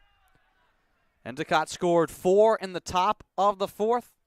Seahawks got 2 runs back, critical, to make this a 3-run game and a big home run blast. Seahawks have had 2, keep saying it, technically it was a ground rule double, but they have had 2 balls hit almost to the exact same spot, inches over the outfield fence. That spot has been magnetic. The left side of the infield today seems to be just the lifeblood of this team. 2 players that are certainly leaders in Dustin Cicada and Will McCarthy, and they have provided real juice for this offense. This one's popped up. McCarthy calling for it over from third. He makes the grab. 1 away.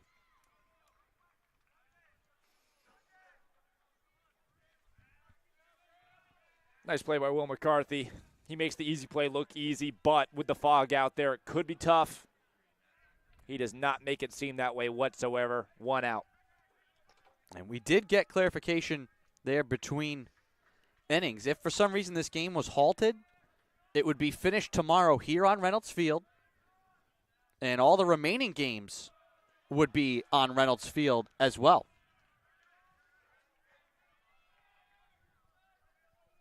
Whether they are Salve games or not.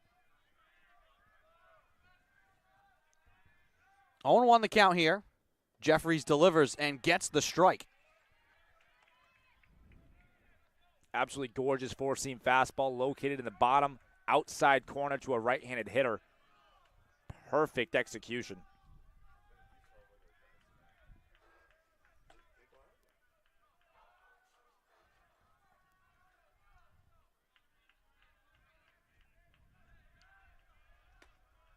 Long look here from Jeffries.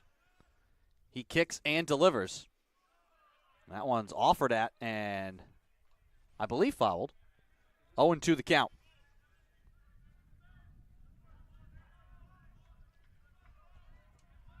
Jeffries has now gone to the outside corner, of course, outside to a righty, back-to-back times with the fastball. We'll see if he changes it up here.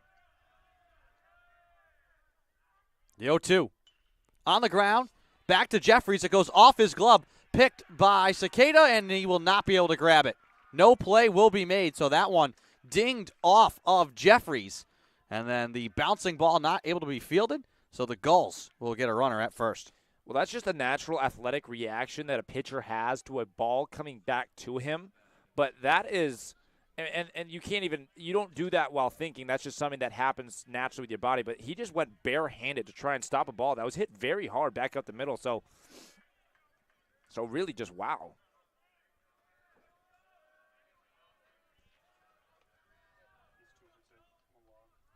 Millar is 2 for 2. He will take here for a strike from Jeffries.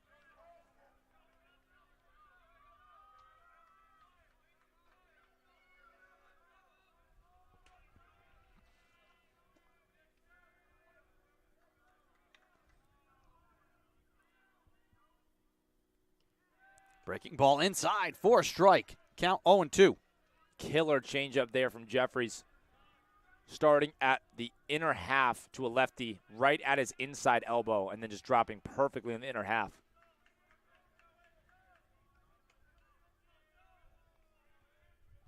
The 0-2 pitch. Swing and a miss. A big strikeout for Jeffries, and there's 2 away. What a sequence. 4-seam fastball away, changeup in, and then a 2-seam fastball away, middle up. Really good sequence. He gets the strikeout to show for it. You will see the center fielder spur now. 1 out, 1 on here for Endicott, leading 5-2. Swings and misses at the first pitch.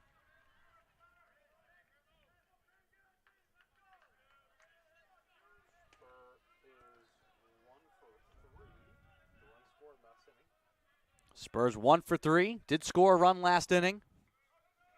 Big inning it was for Endicott. They brought across 4 runs. Here's the pitch up high from Jeffries. High and inside. Count 1-1.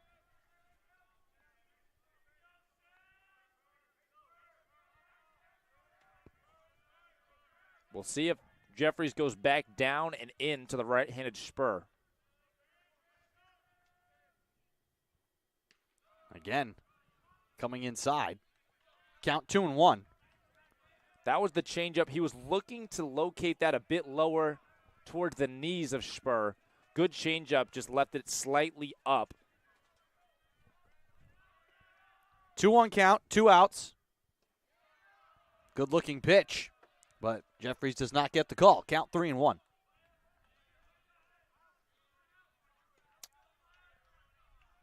Although he doesn't get the call, and you do want that call there, big pitch. Great 4-seam fastball out of half. Graham Jeffries kicks and delivers. That one on the corner. Ball 4. Surprising. So a walk to continue the inning. It'll be first and second with 2 outs. Endicott again. They have had excellent opportunities every single inning to put on runs. They have stranded a lot of base runners. They lead by 3. Could be more. We'll see what Jeffrey's able to do here. He's pitched lefties remarkably well today. His changeup really breaks away from a left-handed hitter.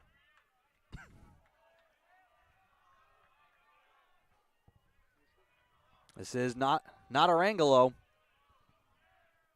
0 for 2 in the game. He takes down low. Ball 1.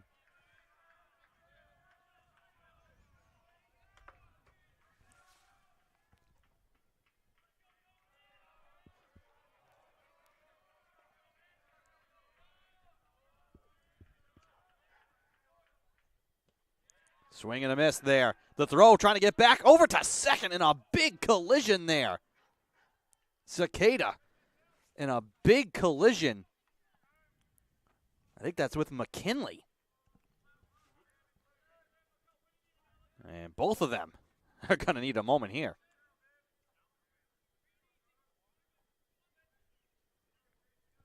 I mean, that is just big-time stuff from the shortstop Cicada. That was a collision. He gets up right away. He's ready. He's calling, his motions over to second baseman, over to third baseman, letting them know he was the lead. He's just giving his remarks the way that a captain normally would. And he just, as you're right, that would be a big hit in football. That was a big hit there. I was going to say, who says baseball's not a contact sport? Yeah.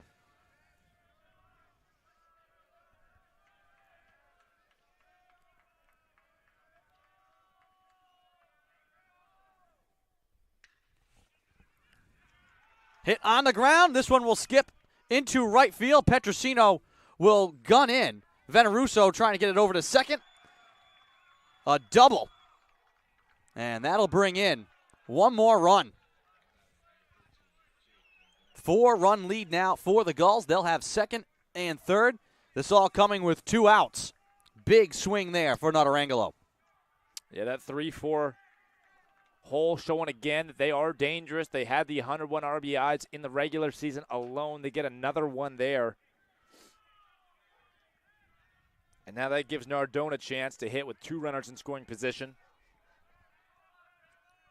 Gulls trying to answer the 2 runs that the Seahawks got back in the bottom of the inning as once again this heavy fog comes onto the field. Really good changeup. Doesn't get the call.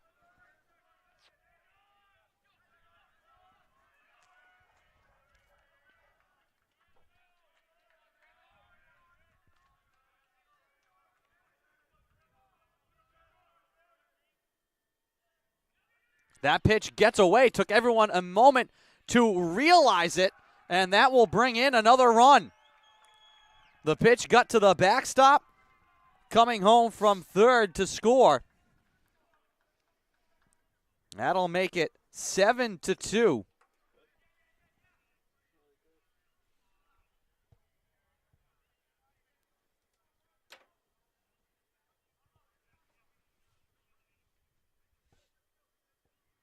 That took everyone a moment to see because of the fog.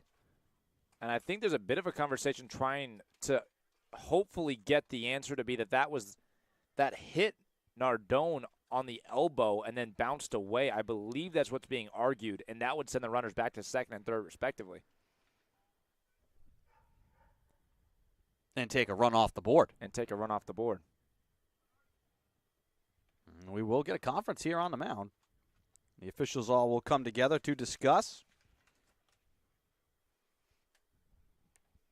All of this coming here for Endicott with 2 outs. As of right now, they have gotten the 2 runs back.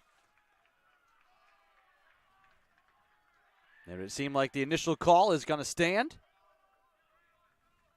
So the Gulls get 2 runs back and once again lead by 5, 7-2 here in the top of the 5th. All of this coming with 2 outs and now a runner at third.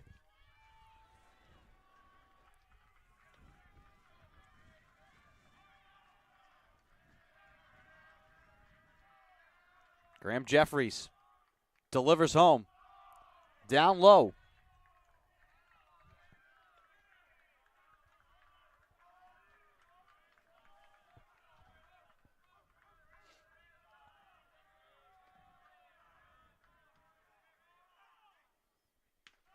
Breaking ball outside, and that will be a walk. So runners at the corners. 2 outs here in the top of the 5th. The Gulls trying to add to and improve their lead. The interesting thing is that was actually a 2-seam fastball that just came out of Graham Jeffries' hands, and it moved as if it was an inside breaking off-speed pitch. Just ridiculous movement. Unable to locate it the way that he'd like to, but his stuff is just electric today. And after 57 pitches, this may be it for Graham Jeffries. Head coach Eric Sorella out to take the ball from him. He'll exit after 1 2/3. He has given up 6 earned runs, 3 strikeouts, 3 walks. Graham Jeffries will exit the game. The Seahawks will make a pitching change, and we will step aside as well. Top of the 5th, 2 outs. Gulls threatening to add to their lead. They lead 7-2. You're watching Commonwealth Coast Conference Tournament Baseball. We'll be back.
Welcome back to Reynolds Field.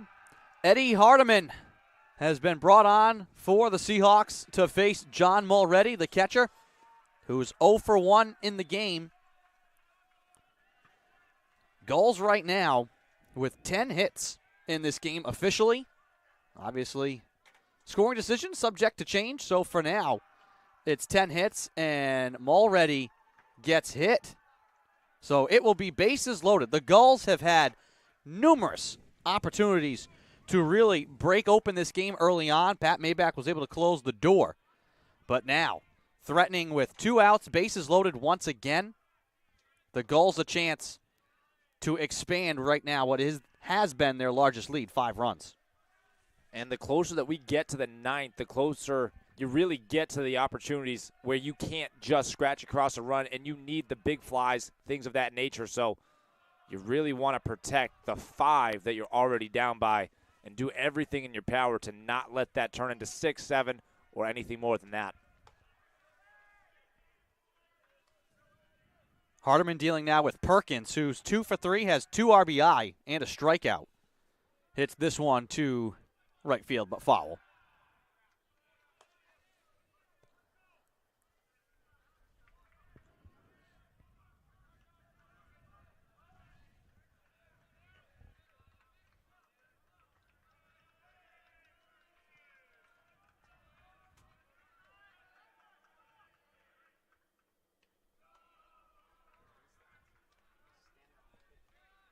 Count will be 2-1.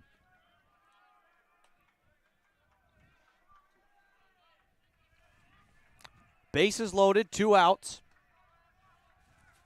Hardiman delivers outside. Count 3-1. Nowhere to put Perkins. Ooh, frog in the throat there. Nick Santo is getting hot in the pen. We'll see how quick Coach Troller would be to go to him. And it will be a walk. So Hardiman walks in a run. Gulls add to their lead, 8-2. I mean, quite fascinating if we do, at some point it would seem here we will see Santos. So the 2 pitchers who threw on Wednesday will have appeared in this game. Pat Maybach made the start here in this game after starting on Wednesday. Nick Santo came on in relief through 4 innings of relief. Both threw 50-plus pitches. Maybach, of course, had 56. As we mentioned earlier in this broadcast, Santo had 50 during that game, which made them available for today. I think the Seahawks hope to have them available for Saturday in a championship scenario. This one's knocked back and foul. 8-2. The Endicott offense.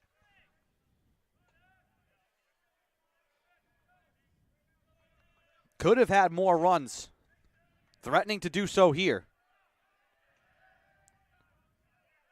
And I'm sure from their side they want no let-up after what happened here. Here's a blast. That will bring in 2 more. 10-2. The Gulls bats could not find the timely hits when they needed them early in this game. They have here in the middle part of the game. 4 runs in the 4th, 5 runs here in the top of the 5th. A big blast once again. Guess who? Pacheco. Yeah, Pacheco. There were the all-conference awards that came out, and Pacheco did garner all-conference awards, as obviously he would. But he has been an absolute force in this playoffs, both here at Reynolds Field and across the entire playoff format. Home run, double, great defense. I mean, he'll be in contention for this playoff MVP. 3 for 4 here in this game, and has made some great defensive plays as well. Here's another one lined, hopped right back to Hardiman. He'll flip to first. That ends the inning, but a huge inning once again for the Gulls. They bring across 5, and they lead by 8. 10-2 on their way to Championship Saturday. We will take a break and be back with the call at the bottom of the 5th. Seahawks trying to get some runs on the board. We'll be back.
Welcome back to Reynolds Field. Bottom of the fifth. Seahawks just trying to build some momentum.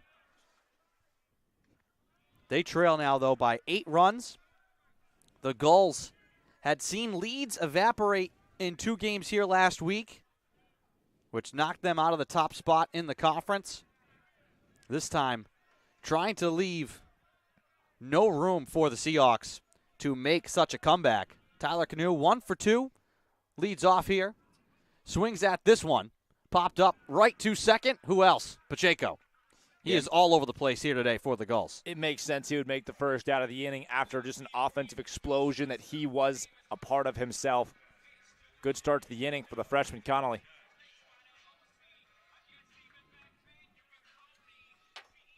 Dylan Ketch will bat with no one on, 1 out.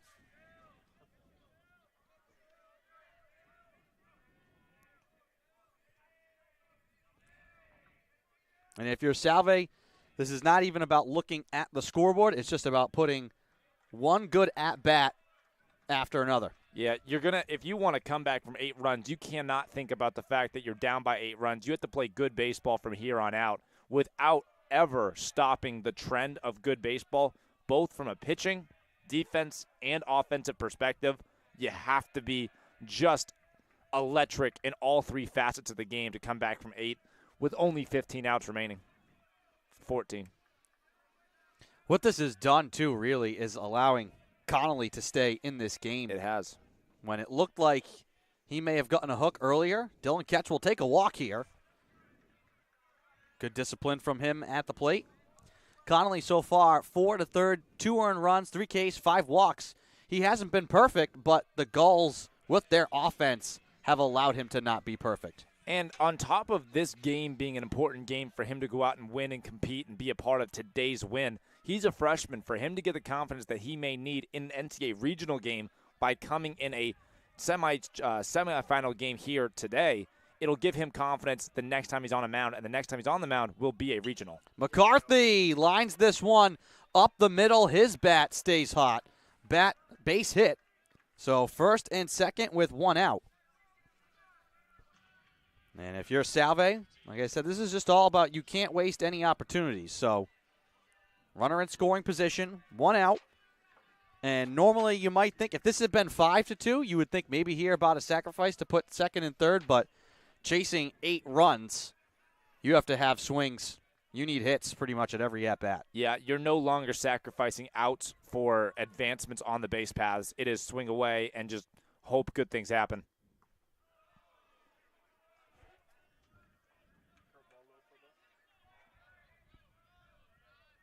Good curveball there from Connolly. Down in the zone.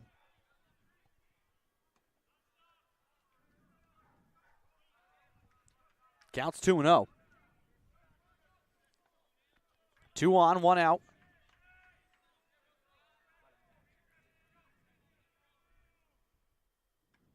That one's up high. Count 3-0.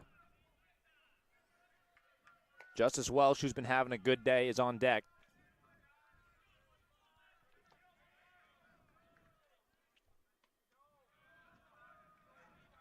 That one will be called a strike.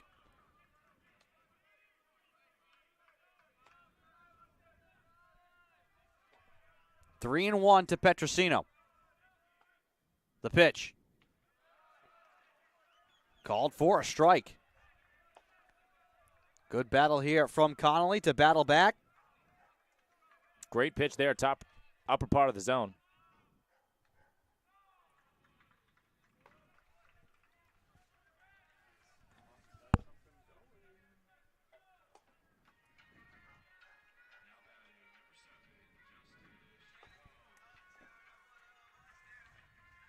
And we'll see the leash that they give to Connolly here. Out comes a pitching coach, or a coach.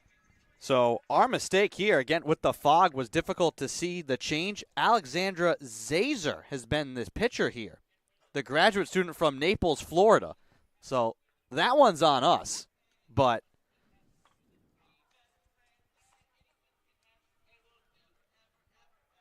well, either way, our whole point about Connolly and what he did do still is true. Certainly. He was able to, he didn't have to be perfect, but he did his job. limited the Seahawks to just 2 runs. You know, the one big hit, a home run.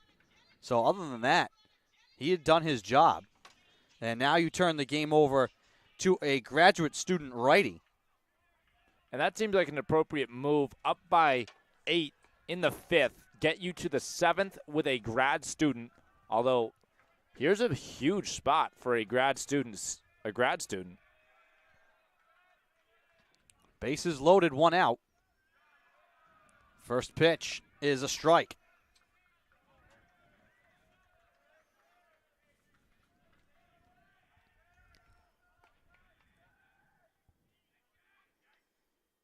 Swing and a miss from Welch. Great swing there. He saw a changeup, swung over it, but a very good hack. 0-2 the count. The pitch. Down low. Welch does not chase. Count 1-2. And in the same way that the 0-1 swing was a good swing that made it 0-2, that was a good hold to move it to 1-2. Zeiser comes set, kicks and deals. Welch hits this one in the air. Fly ball left field over the head, and it skips out. That will be a ground rule double as it skips away from not Arangelo, but another big hit for Justice Welch. Yeah, absolutely essential. I mean, as we said, chasing runs is the name of the game, and you can't think about the fact that you're down 8. You just got to play your best baseball nonstop, and they scored 2 there. Big-time double from the designated hitter, Justice Welch. His second hit of the day, let's check here, first hit of this game, but second hit of the day. He's now 2 for 4 on the day, does have a walk. And we're going to get a pitching change here from the Gulls. How many fly balls to left field have been a bit of an adventure? 2 that skimmed over the wall. That one did take the hop and over a few feet from being another home run in this game. The Gulls want to make a pitching change, so it's a quick exit for Zeiser. We will take a break while they make the switch. Seahawks still threatening, 2 runners in scoring position, trailing now by 6. We'll be back.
Welcome back to Reynolds Field. It will be Will Fox, the sophomore from West Hartford, Connecticut, who will take to the mound here for the Gulls in this big spot. 1 out, runners at second and third after the big double from Justice Welch.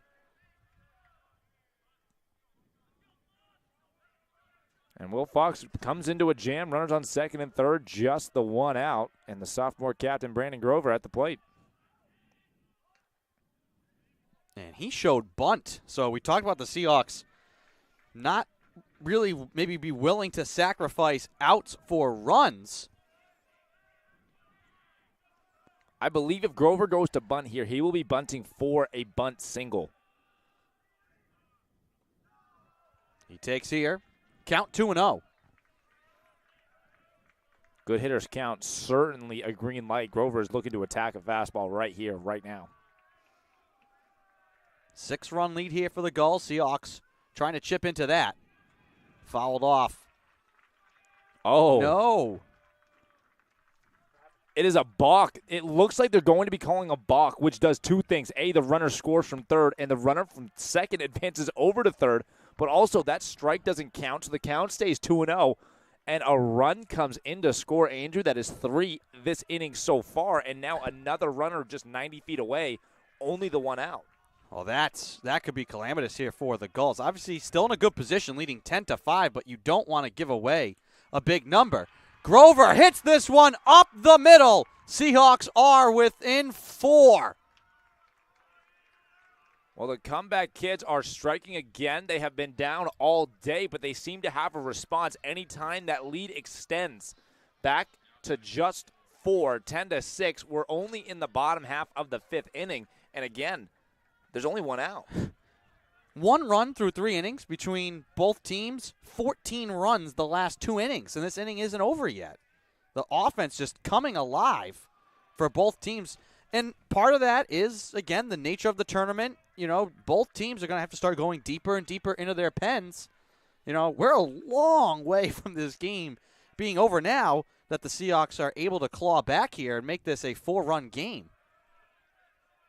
Extremely impressive that the Seahawks weren't too aware of how poorly everything went in those 2 innings for them defensively and from the pitching standpoint. 9 runs scored, but they keep their head up, and they have now scored 5 of their own. Really good work by these hitters to keep themselves in it mentally.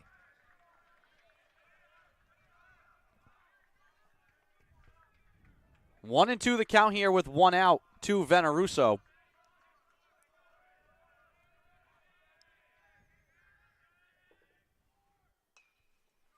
This one hit to second. Pacheco flips to second for 1. The throw is not going to be in time. Great speed from Veneruso makes that possible. So Veneruso beats out the throw. The Gulls can't turn the double play. Pacheco flipping it to McKinley. But that is a big out for the Gulls nonetheless.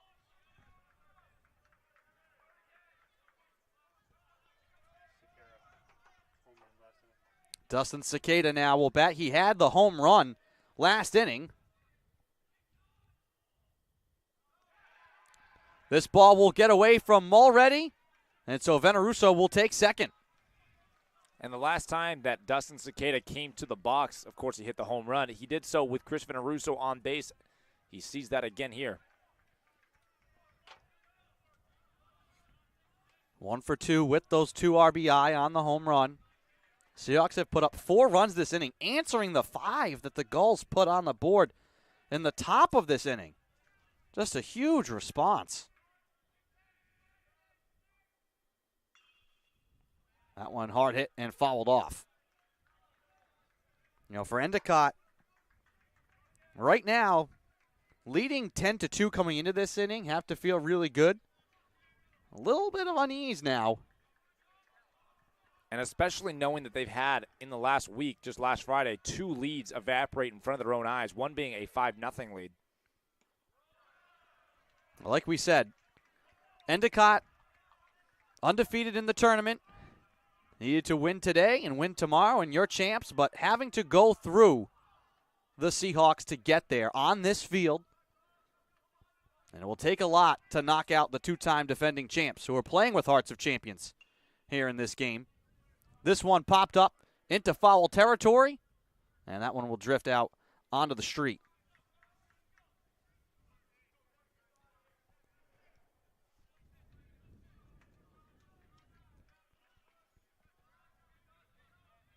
2 balls, 2 strikes, 2 out.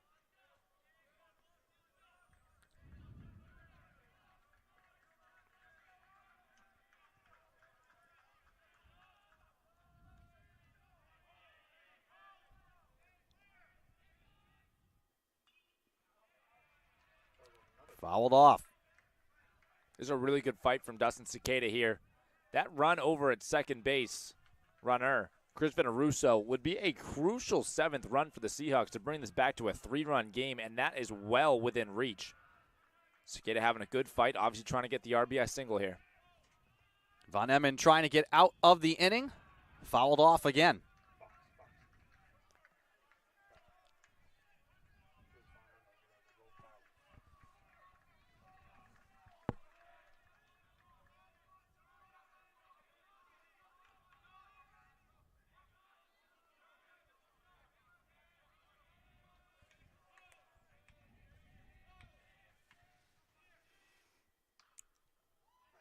Hit on the ground and thrown to first. That'll end the inning, but the Seahawks get 4 runs back, answering the 5 that the Gulls scored in the top of the 5th. Through 5, it's Endicott 10, Salve 6, 4 innings left here from Reynolds Field. Top of the 6th coming up.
And welcome back to the top half of the 6th inning.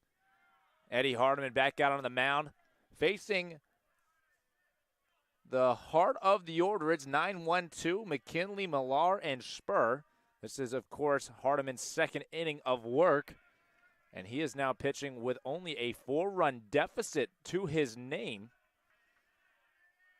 The Seahawks looking to keep it a 10-6 ball game, give the Bats another shot. Count moves to 2-1. The fog has really rolled back in, which could do 2 things. One, for the batters at the plate, it could make it more difficult to see Eddie Hardiman, as he's a quarter sidearm release pitcher, and his slider will whip from the middle part of the left-hander's batter's box to the middle of the plate like it just did there. I'm surprised they didn't get a strike call. It is a walk, so a leadoff walk for the 9-hitter McKinley. And you can hear it from the dugout from multiple different voices. Keep filling it up. Beautiful slider was just placed by Eddie Hardiman in the middle of the, close. Very good pitch. Doesn't get the call, and that allows for McKinley to be a leadoff walk. And pitching coach Andrew McKeon is going to come out just to calm down the nerves of Eddie Hardiman and let him know that what you're doing on the mound right now is very good. Continue to pitch like that. It'll work in your favor. The Seahawks have innings 6, 7, 8, and 9 to continue to hit at the plate. So they have 12 outs left. This game is absolutely far from being over. Endicott looking to extend the lead.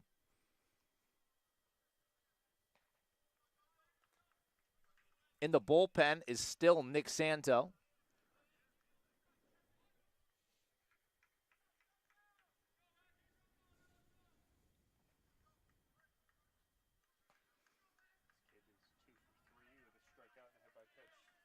Leadoff Millar is 2 for 3 with a strikeout and a hit by pitch. His 2 hits have been a single and a double. He has come around to score once. And he will see strike 1. In addition to making it harder for the hitters to see, a fly ball hit high could be trouble for the outfielders. We will, of course, see this one hit up the middle for a base hit. Brandon Grover's there to cut it off, and he will throw to the cutoff man, the shortstop, Dustin Cicada. So now, just like that, Endicott appears to have responded well. They have runners on, as they have had so many times today. Runners on first and second, nobody out. 2-hitter and Conference Player of the Year, Peyton Spur, comes to the plate. He has a sac fly, a single and a walk. He scored twice. He also has a ground out to shortstop, and there is nothing in this world Eddie Hardiman is looking for any more than that. And here comes head coach Eric Sorella. That will be it for Eddie Hardiman. Into the game will be the right-hander, Nicholas Santo, to come into the game and close the door on this half of the inning. We'll give him a chance to warm up, and we'll be back momentarily.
Welcome back to the top half of the 6th inning, where Nick Santo is on the mound trying to shut the door on this half.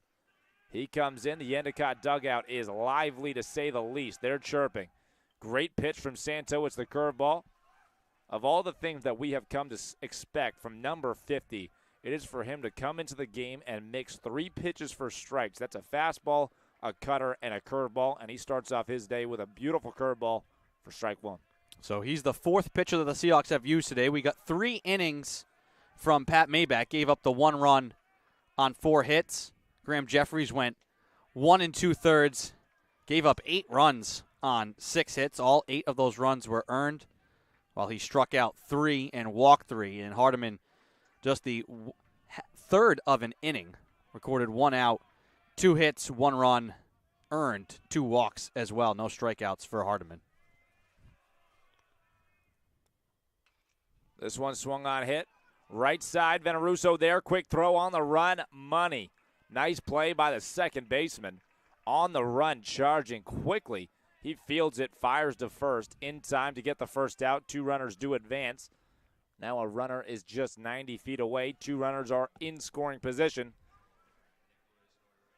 Well, this game is turning now. It feels like this is just going to turn into a race.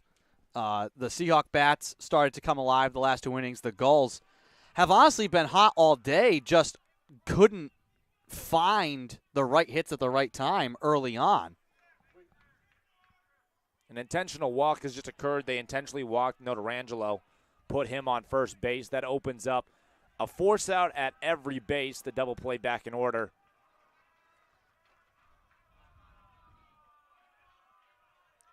You know, the Gulls have the 10-6 lead, but this feels like a game that, with the way the bats have started to pick up, 10 runs may not be enough. Endicott obviously in the favorable position here, but 10 runs may not be enough to win this game.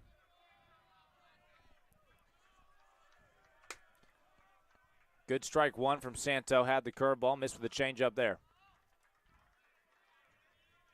10 runs on 12 hits. But I agree, 10 runs, it seems like a lot, but there have been multiple games this month where the Seahawks have been able to put up 10-plus runs. I wouldn't be surprised if today is another day of that. This one swung on and popped up. Trouble seeing it. Brandon Grover is there. He feels it. He's going to give it a shot. Thrower to the plate is going to be close. It is. Oh, they call him safe. The ball got away from catch. That is the reason why. Great throw by Brandon Grover. An incredible throw. Not much more Grover could have done. Bang, bang play at the plate. Trying to save the run. Beautiful piece there.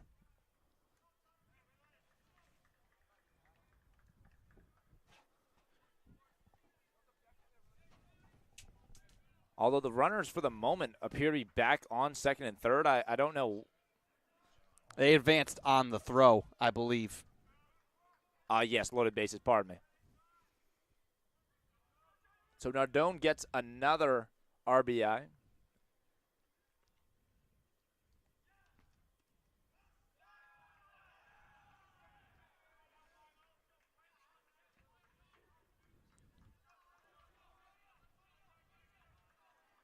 And now a big out. There are 2 outs in the inning. A 5-run deficit is now what the Seahawks are facing. Which is what it was after the top of the 4th. And so the Seahawks have kept kind of clawing back. The Gulls add to their lead. And another hit here bouncing to the outfield. And again, Grover comes up firing. Beautiful throw again back in, but nowhere to go with it. The 2 runners score easily. It was a bloop single into shallow left center field, and with 2 outs, runners were going on contact. That is going to score them with ease. Like I said, once again, the Gulls, I think, came in today. They knew, the way this was getting, it was 1-0 after 2. They score the 4, Seahawks get 2 back, and since then, 5 runs in the top of the 4th, 3 runs here in the top of the 6th, 13-6. This is the type of offense it was going to take to try and take down the Seahawks here today. They have been hitting the ball well all day long. It seems like nonstop production 1 through 9. Great block by Dylan Ketch there.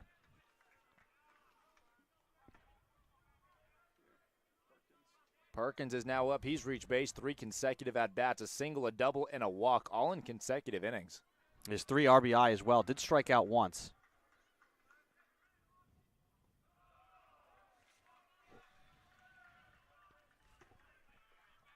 Santo doesn't get the call there. Counts 2-0.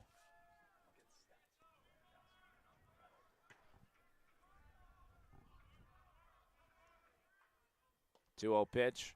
Right on the money.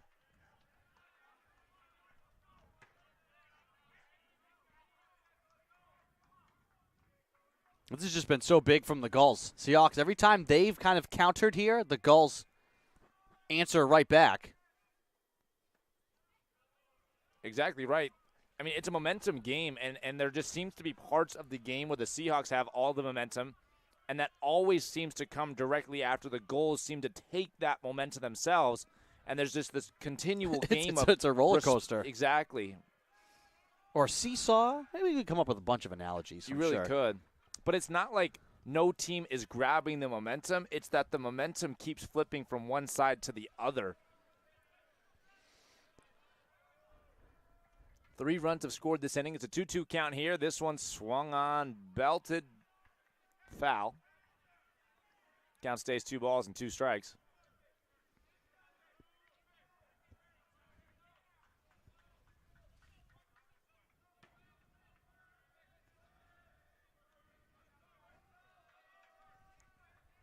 And again, the 2-strike pitch. Santo ready. He kicks. He delivers well inside. And that one hit Perkins on the knee. He flips his bat and walks on down to first base. So now runners on first and second.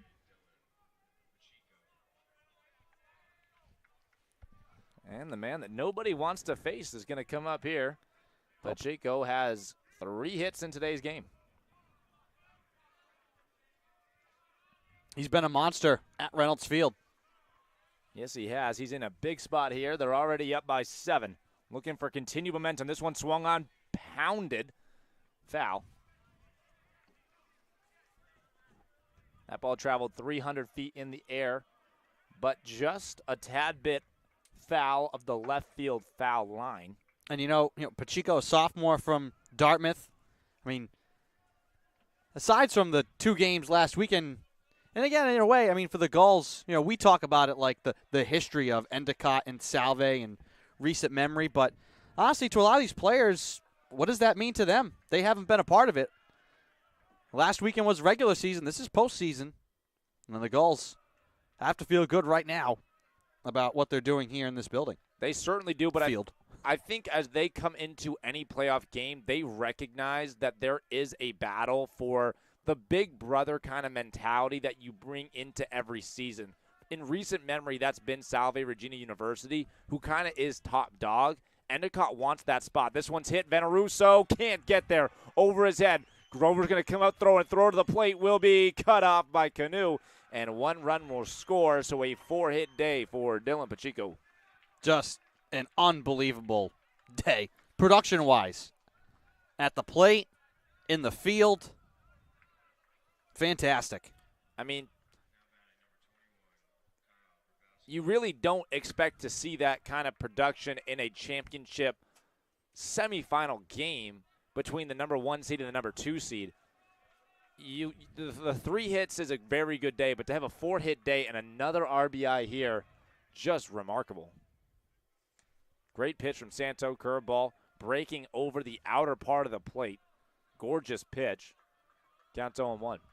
I said, after 1 run through 3 innings, the Gulls put up 4 runs, then 5 runs, now at 4 runs, maybe more. This one's chopped right side. Canoe is there. He flips to Santo. They step on the bag, and they get the final out of the inning.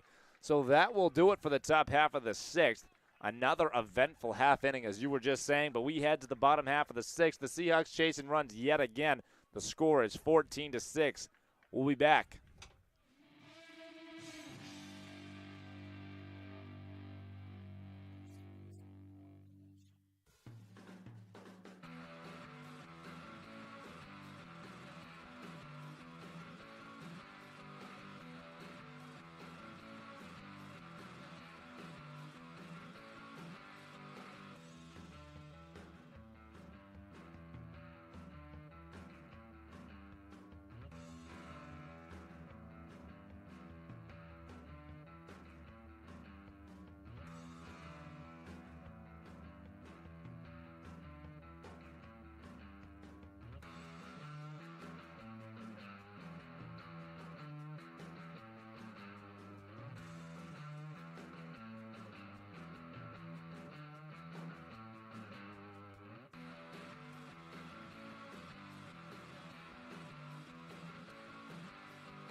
And welcome back to the slugfest that is Endicott College versus Salve Regina University baseball.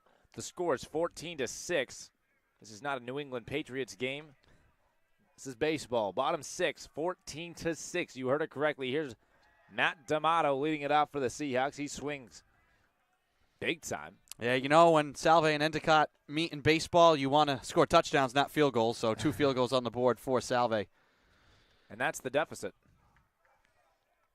They just need 1 touchdown, go for 2. This is just yeah, right. Let's see what the Seahawks can do here, though. Every time the Gulls expand this lead, here's a big fly ball, but it's going to get tied up and down in Notarangelo. Notarangelo takes care of that one. And the first out of the inning, a barrel, though. If D'Amato gets a few more at-bats, he's going to be able to produce that in turn to get on top of it. He just missed the Will Fox fastball. But every single time the Gulls have this big inning, and it looks like, oh, it's 6, it's 8, it's 7 runs, the Seahawks have answered the little spurt, just trying to put the pressure on, plant a little seed of doubt. So that's their job right now, so just go up. We talked about string together good at-bats. You can't look at the scoreboard and just hope at the end of this inning you've inched closer and can keep the pressure on Endicott to keep scoring runs. And the man tasked with doing that is at the plate, Tyler Canoe, first baseman. You know, most teams you would say 8 runs, 14-6. You're in a great spot. It's rather unconventional, though, because you're dealing with a team with the Seahawks who's capable of putting up a crooked number in an inning, and just how both teams' bullpens are taxed right now. You know, like I said, you know who's loving this? Western New England. Western New England is loving this. They've had an easy day up. Oh, what a play by the pitcher, Will Fox. Smoked back up the middle. He jumps, puts his glove up, retrieves it, brings it back down, and fires it over to first base. Big-time play to retire Canoe on what may very well have been a single up the middle. Now there's 2 outs.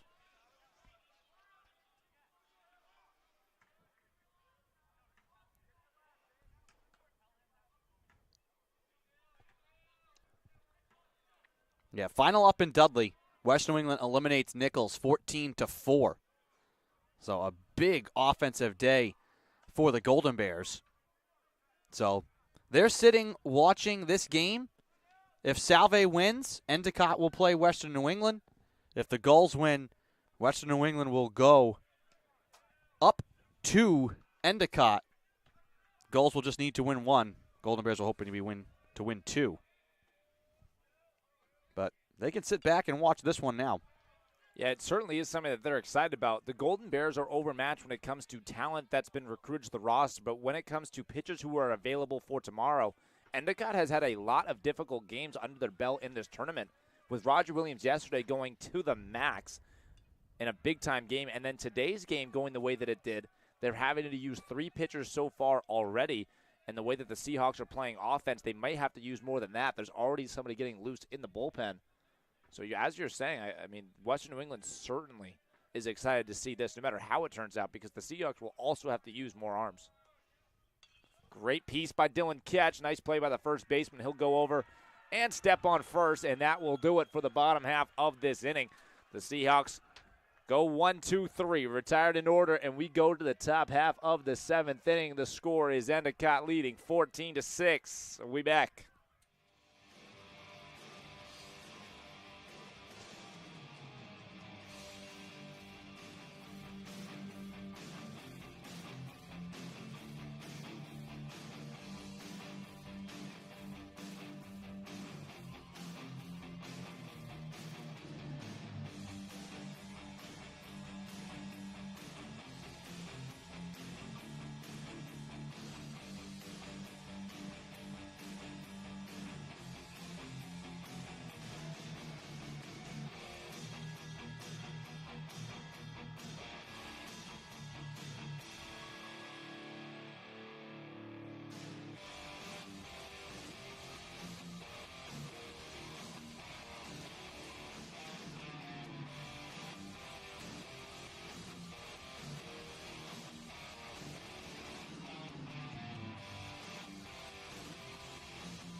Welcome back to Reynolds Field. New pitcher for Salve Regina is the senior from Dover, Mass, Holden Ferrari.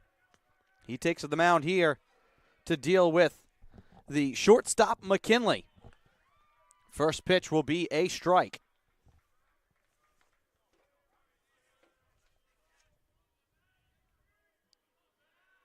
Fifth appearance of the year for Ferrari. No decisions. High and inside there to McKinley. He's only pitched 3 2/3 innings. So the Seahawks going deep into the bullpen here today.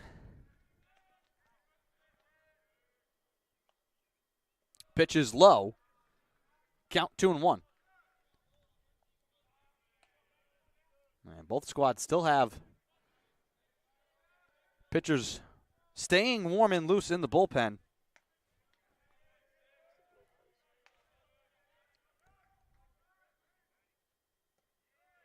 Good pitch there, but does not get the call. Count 3-1.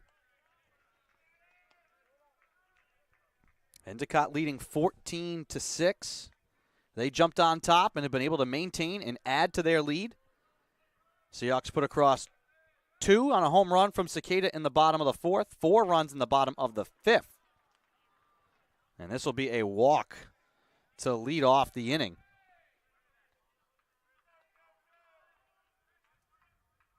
Endicott 14 runs on 14 hits.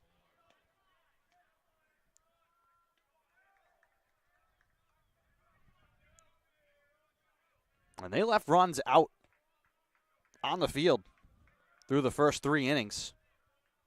They stranded 8 through 3. And they stopped that trend.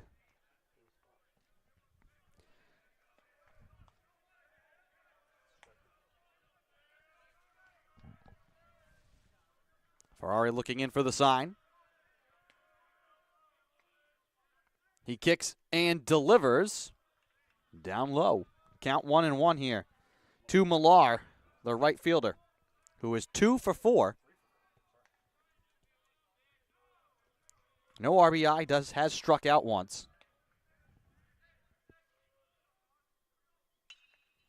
On the ground, chop, stab by Veneroso, flipped to Cicada, tossed over to Canoe, not in time. Seahawks can't turn the double play, but they do get the runner out at second. Good play there by Veneruso. 1 out, 1 on.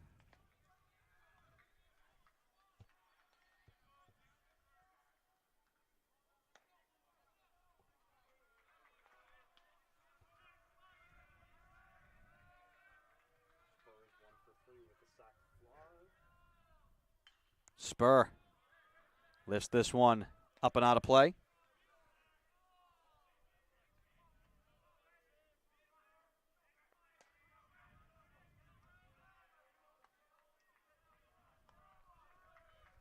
One on, 1 out. Strike 1 here to Spur. The pitch from Ferrari. Right down the pipe. Called for a ball.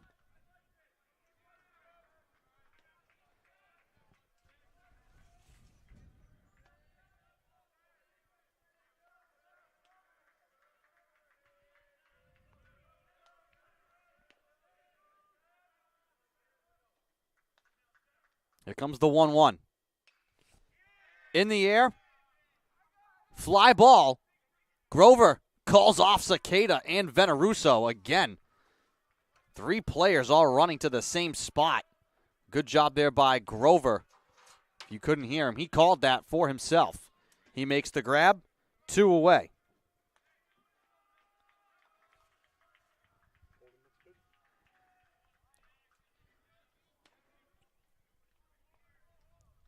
Two outs, 1 on here for the Gulls.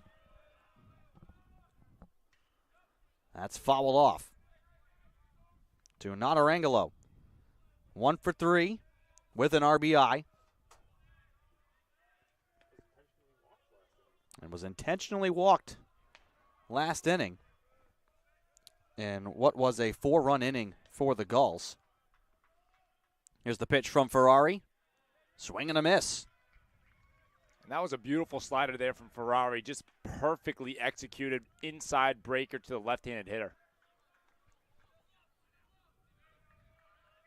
No balls, 2 strikes. Ferrari trying to make this a quick inning.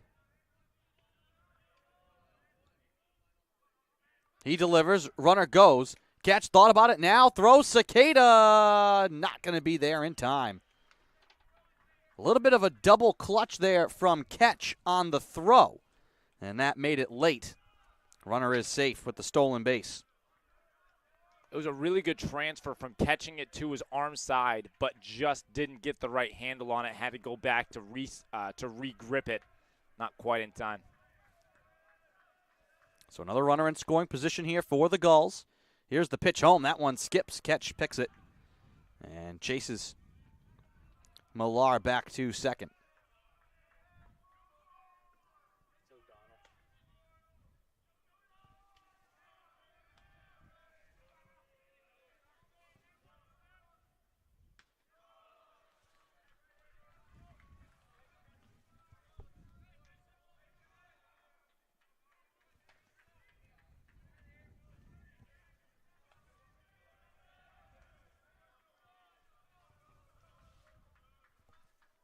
Three balls, 2 strikes. The pitch. Down low. So it'll be first and second with 2 outs. This has been the story for the Gulls. Early on, they could not capitalize. Left a lot of guys on base, 8. Left on base through 3 innings. They've produced in 3 straight innings. Ferrari trying to blank the Gulls here in this inning. They've scored in 3 straight innings. At least 4 in 3 straight innings. Here's the pitch. Good-looking pitch, and he gets the strike. We talk about the amount of runners that's been left on. It's a high number as a flat number, but proportionally due to the amount of runners that they've been able to score as of late, that number has gone up. It was concerning early, being 8 through 3, but they have certainly fixed that. Yeah, it's one thing to leave 8, but if you'd scored runs, I mean, 1 run leaving 8 was concerning if you're Endicott. Now, 14 runs on 14 hits. I'm not sure what the total is now as far as guys left on. Certainly has ballooned. Swing and a miss here from Nardone. Count 2-1. Good stuff there from Ferrari. 2-seam fastball breaking away from the left-handed hitting Nardone. Nardone swings through it, timed it up right, but the 2-seam fastball just went out of the zone.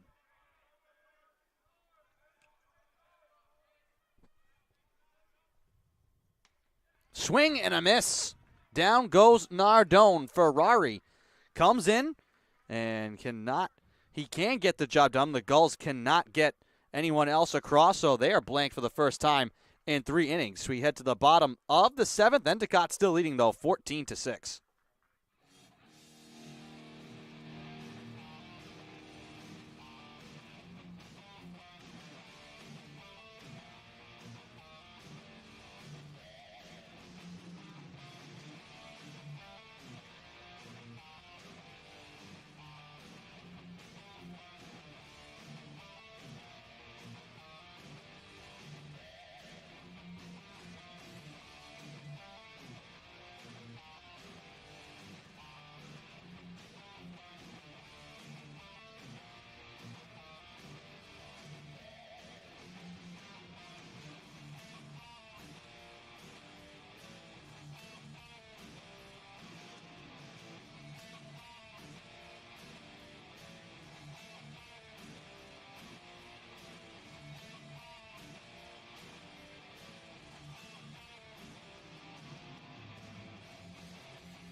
Welcome back to Reynolds Field.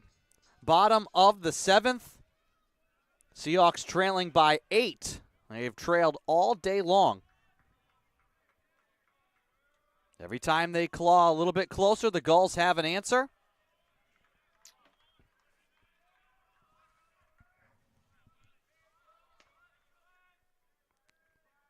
Fox dealing here with McCarthy.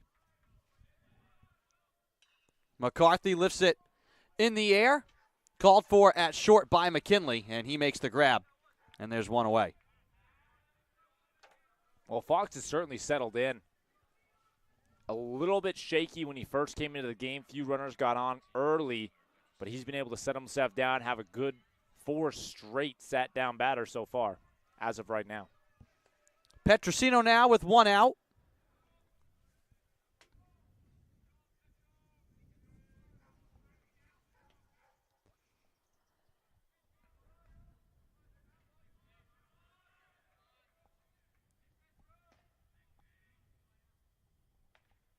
That pitch down and away.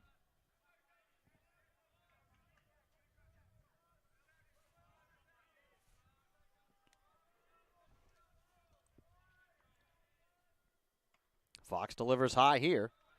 Count 2-1 to Petrosino.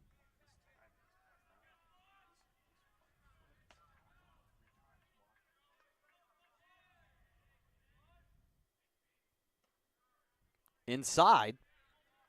Counts 3-1.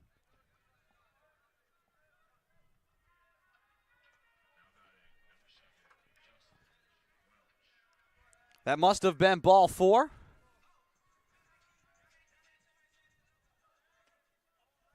Due to the fog, trying to utilize the scoreboard here for balls and strike counts. So the Seahawks will take that. Petrosino at first. Very good speed on the bases now. Good hitter, Justice Welsh, who drove in 2 with the ground rule double in his last at-bat, is now up. He's 1 for 2 with a walk on the day in this game. Petrosino has stolen 11 bases on the year. I almost slipped and said on the day. That would be, is that even possible? You would have to be on base what a a game! lot of times. What a game that would be. Hit 6 singles, steal second every time, steal third every time. Sure, I guess it's more possible than one would think. Welch fouls this one off.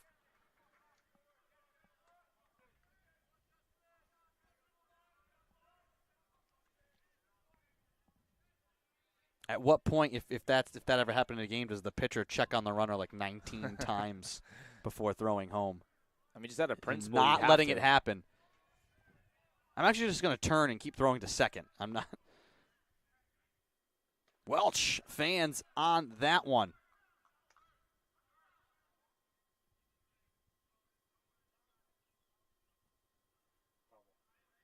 I'm going to say it was a foul ball. Just able to get a piece. Very fortunate. So 1 ball, 2 strikes with 1 out here for Welch. Justice Welsh is one of the guys in the lineup today for the Seahawks that you do not want to give a second life to. Got lucky to stay in the box there.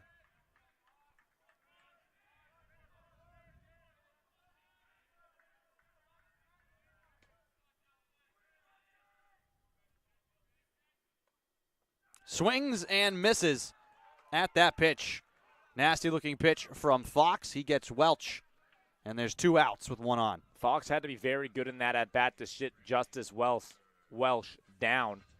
He had been really good. His swings were looking really good, but that curveball, Justice just swings over the top of it. Great job by Will Fox there to sit down. One of the hottest hitters in the lineup for this game.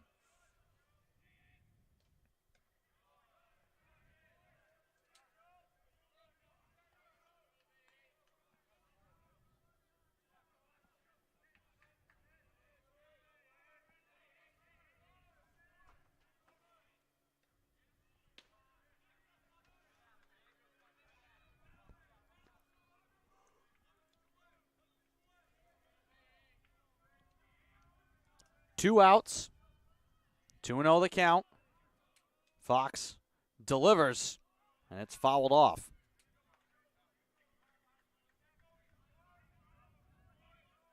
Great swing there by Grover. Just missed. He was a bit early on the fastball that was breaking away. Fouled it off, but found a barrel.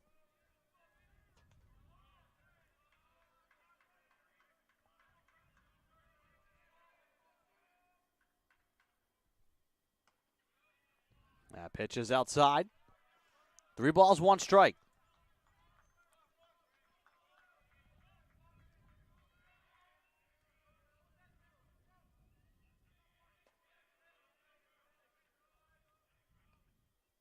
Outside.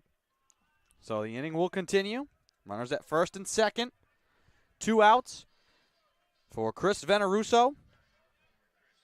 Do want to correct myself from earlier. We were talking about the scenarios with the weather if this game were to be halted here today. So if by chance the game doesn't get finished, they would play the remainder of this game tomorrow. If Endicott wins, then they would play the rest of the tournament. They would play Western New England on Sunday. If Salve were to win in a halted game tomorrow, same deal. The tournament would continue. It would just be here on Sunday.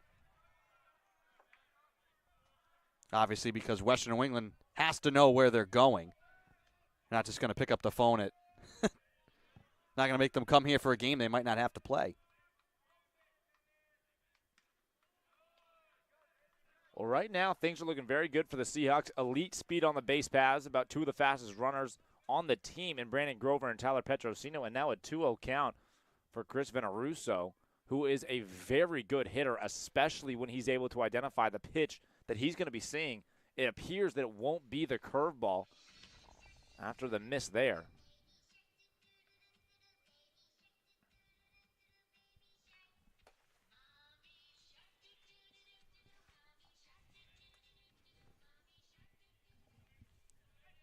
Zach Lopez getting hot for the Seahawks down in the bullpen.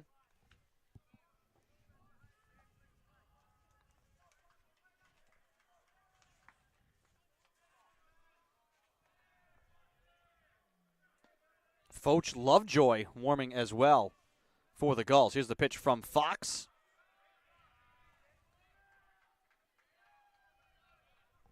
2-1 the count. The Seahawks can bring across a couple here. Just try and chip away. Put a little bit of pressure on. Pitch is low here. Count 3-1.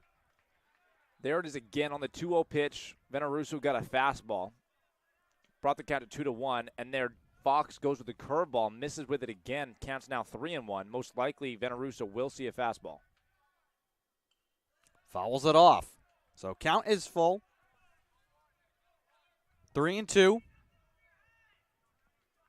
Runners at first and second here for the Seahawks with 2 outs. Veneruso 0 for 1 in the game.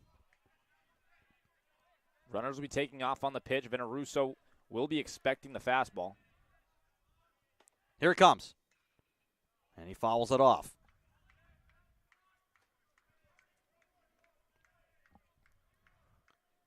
With the runners going, a base hit to the right side.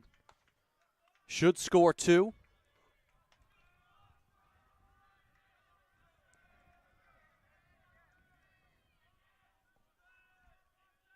Here's the 3-2. Swing and a miss. Big time strikeout for Fox.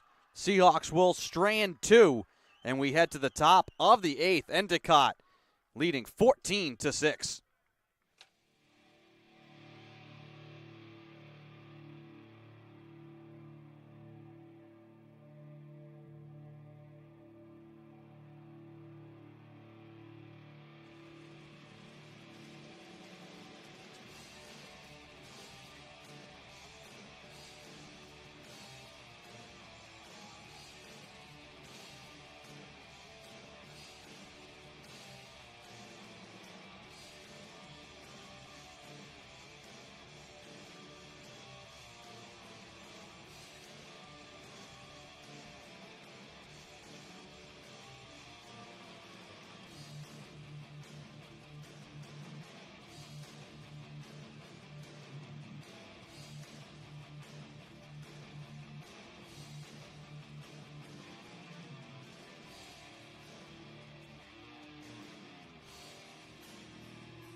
And welcome back to CCC Playoffs. This is a semifinal game, and the Seahawks have Zach Lopez on the mound, a senior student who just walked across the stage.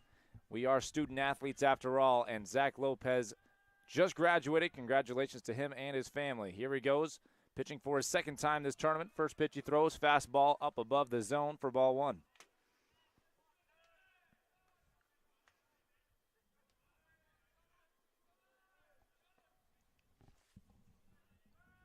Lopez throws from about the three-quarter slot. Good fastball there, just misses.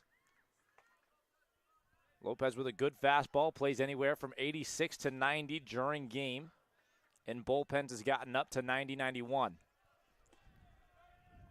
Has a changeup and a good slider.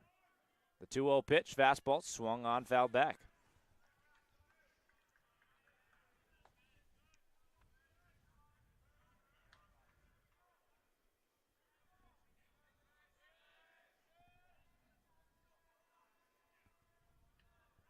Lopez again set. Big pitch, 2-1. He kicks, delivers. Beautiful changeup, perfectly placed, and the count evens up at 2-2. That's how you play off the fastball. Go down 2-0, good fastball, outer half. Mix that with a changeup down in the zone. And now he's one pitch away from his first out of the inning. Lopez steps off.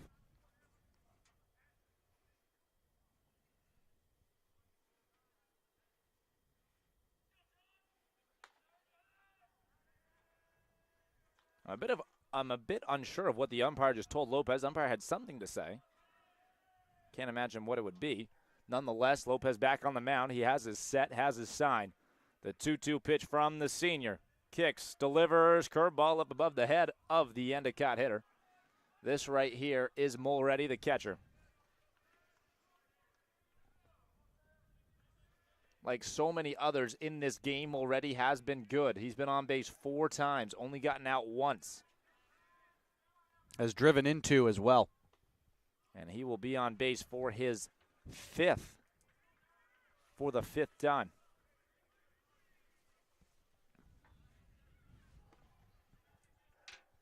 Is that good? That is pretty good. That is pretty dang good. it's been a good day for the Gulls. You know, they weren't able to bring across as many runs in the first few innings. They stranded 8 guys, but no let up from them. They stuck with it, and they were able to chase Pat Mayback from the game, who gutted it out. Gave the Seahawks 3 innings. The Gulls' bats stayed hot, though, and they have produced since then in all but the 7th. 4 runs in the 4th, 5 in the 5th. 4 again in the 6th. The Seahawks did score 6 between the 4th and the 5th, but have been blanked in the 6th and 7th. Again, just a barely missed pitch there from Lopez. Changeup. I mean, it is close, very close. It must be just a hair below the strike zone for the umpire. The count's 2-0. He'll have to battle back again. This one swung on, hit hard. Canu has it, throws 2. There's Cicada, throw 1. Lopez covering, they got the double play. Is this a Clorox commercial? Because that was clean. 1-6-3. Turn it, boys. Wow. Lopez over there looking like a first baseman. Steps on first, comes off of it. Well done. That's a big play for a guy who has not seen a ton of action lately. Looking good, but he's going to have to deal here with Pacheco, who has had a monster afternoon. 2 outs on the board, but this one chopped, shortstop, Cicada there, tough hop. He fields it, throws first in time. Beautiful defense in this inning. Picks it up. Lopez gets a 1-2-3 inning, and we head to the bottom half of the 8th. The score still 14-6. Seahawks need some offense, and they're looking for it now. Bottom 8, here we go.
And welcome back. This is bottom 8 baseball. Salve Regina chasing 8. They got the right guy at the plate for. Dustin Cicada comes up.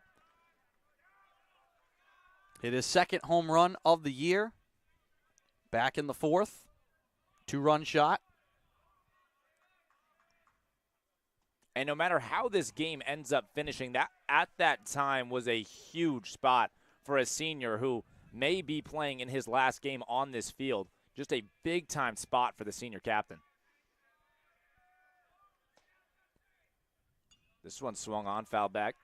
Yeah, that's a great point. I mean, the Seahawks, same like we talked about with Roger Williams, feeling like they have a chance to get to an NCAA regional with an at-large bid.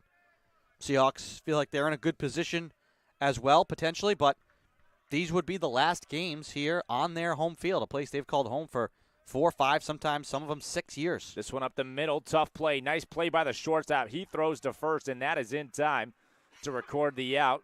1 up, 1 down. Dusty goes down 6-3. In the same way that Cicada had a beautiful game, had a beautiful shot and a big spot at a right moment as a senior, it is also the last start at home for Patrick Maybach, certainly, because even if there's a game here tomorrow, he wouldn't be pitching in it. And it was just a willful performance for him to go 3 innings, allowing no earned runs, and striking out 5 during that time on 2 days rest after another start for his 3rd start in 3 days, all against very reputable opponents, twice being this Endicott team. Just a willful performance for the 6th-year senior in what will be his last performance on this field. Yep. Dylan catch as well.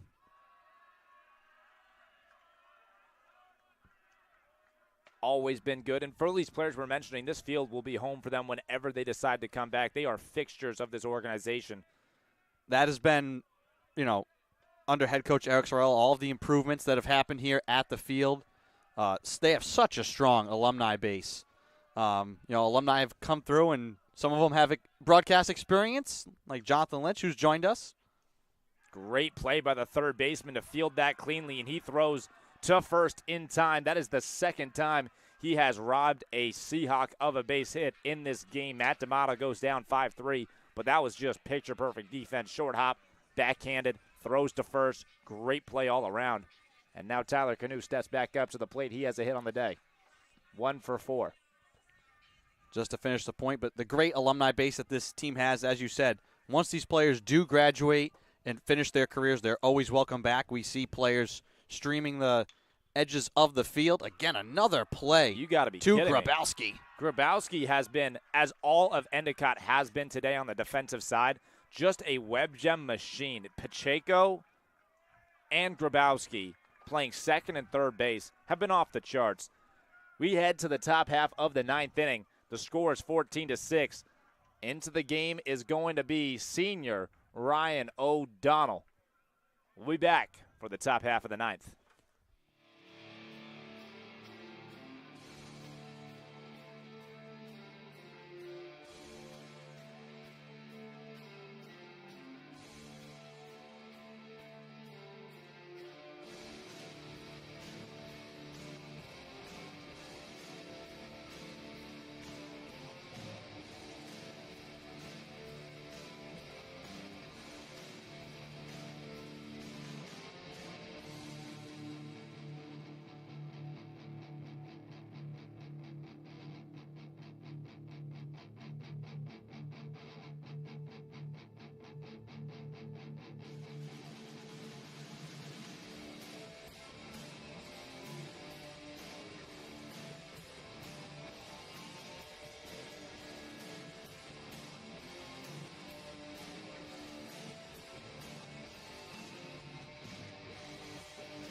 Welcome back to Reynolds Field. Andrew Pizzelli here alongside Niall Silberman bringing you the call. Top of the ninth. Endicott up to bat, leading 14-6. Feeling comfortable here in this Commonwealth Coast Conference tournament game. Trying to eliminate the Seahawks from the tournament and give themselves a chance to win a conference title on their home field tomorrow up in Beverly.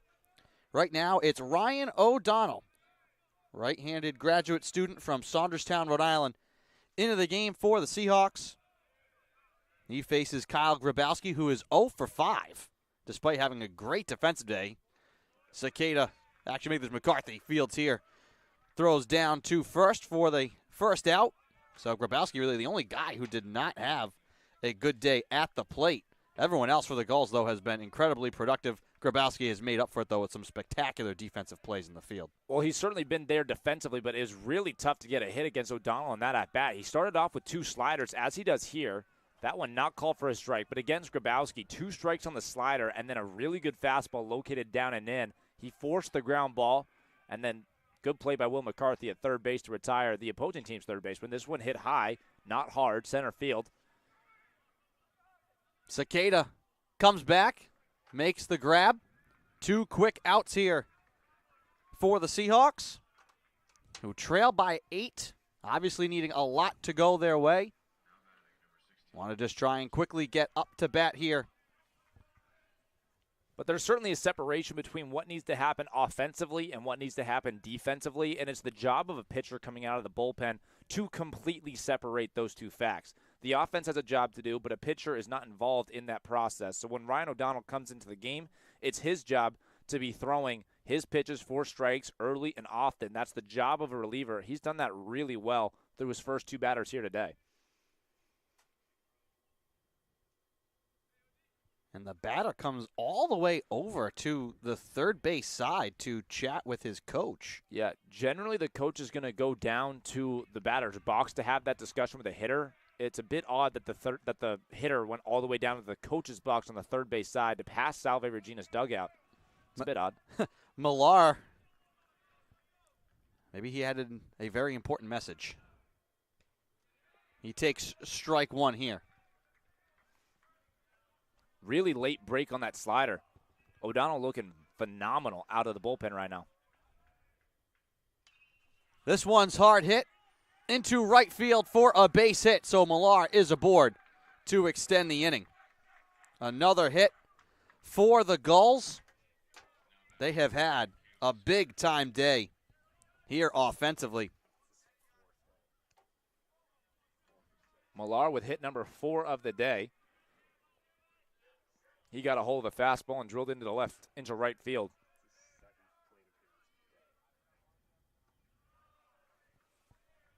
Low here to Spur.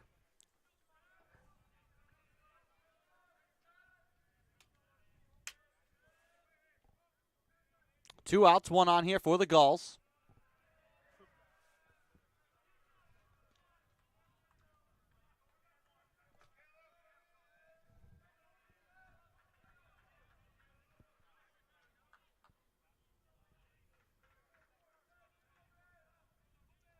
O'Donnell delivers, and it's fouled off by Spur.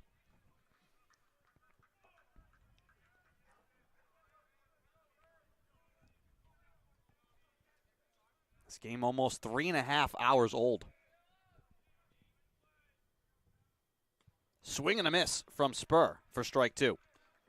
Perfectly located fastball in the outer half. That's a difficult pitch to locate when you're going for a low outer half fastball against a righty. As a righty, he locates it well. Now he's got 2 strikes. Oh, yeah. Looking to get Spur to offer at that. He does. So a strikeout for O'Donnell. That does it for the top of the 9th. Seahawks will come up to bat in the bottom of the 9th. Could be the final at-bats for some Seahawks here at Reynolds Field. Endicott leading 14-6. We'll be back.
Welcome back to Reynolds Field.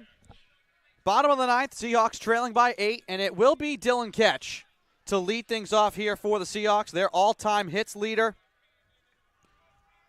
6th-year graduate student, captain, champion. Could be his final at-bat here at Reynolds Field.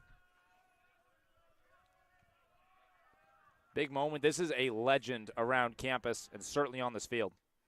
And he will take strike one.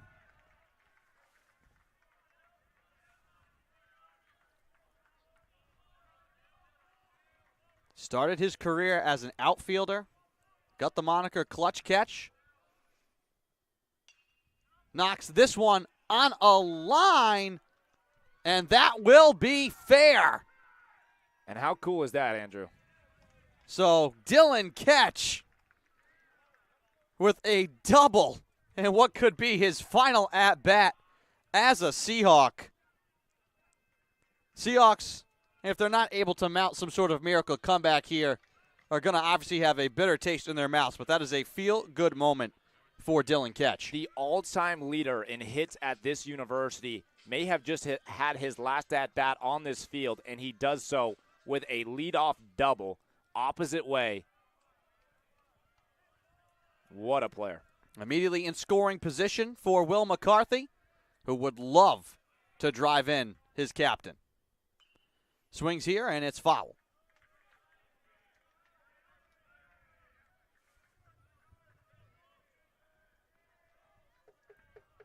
Seahawks got a sweep of the Gulls a week ago today to earn the top seed in what felt like 2 playoff games.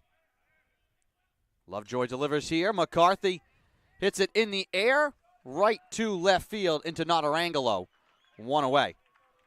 But the Gulls have come back here today and are in their position to get the last laugh here in the postseason. Petrosino will bat here with 1 out and 1 on.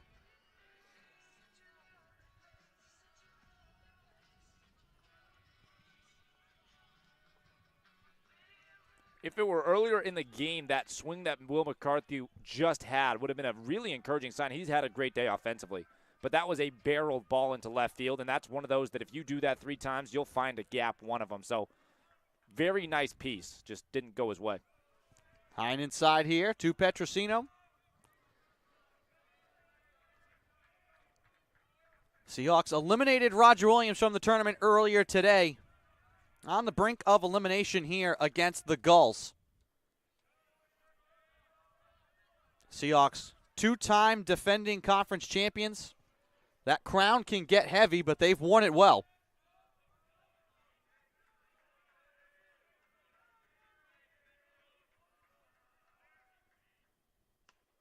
High here from Lovejoy. 2-0 the count to Petrosino, who has struck out twice here today.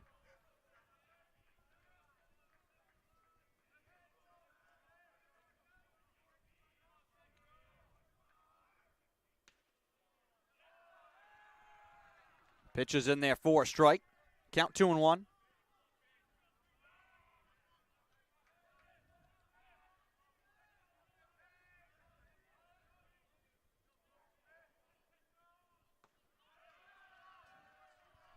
That'll be strike 2.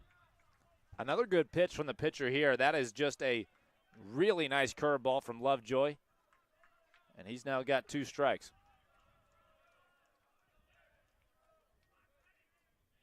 Here's the pitch. Inside. So Petrosino will take first. First and second with 1 out.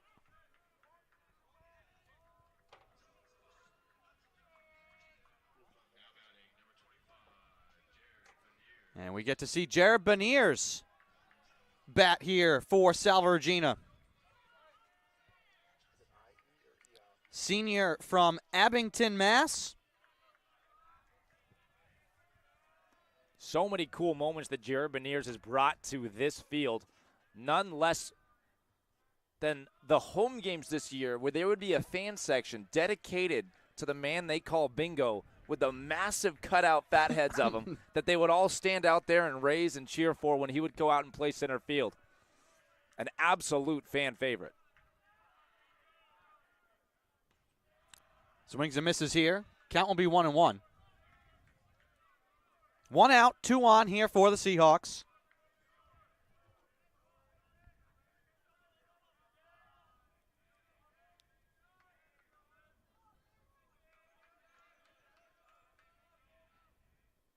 That pitch up high. On top of being a 300-plus hitter this year in regular season play, he is also another senior who happened to grace the graduation stage and grab his diploma the other day. Congratulations to him as well.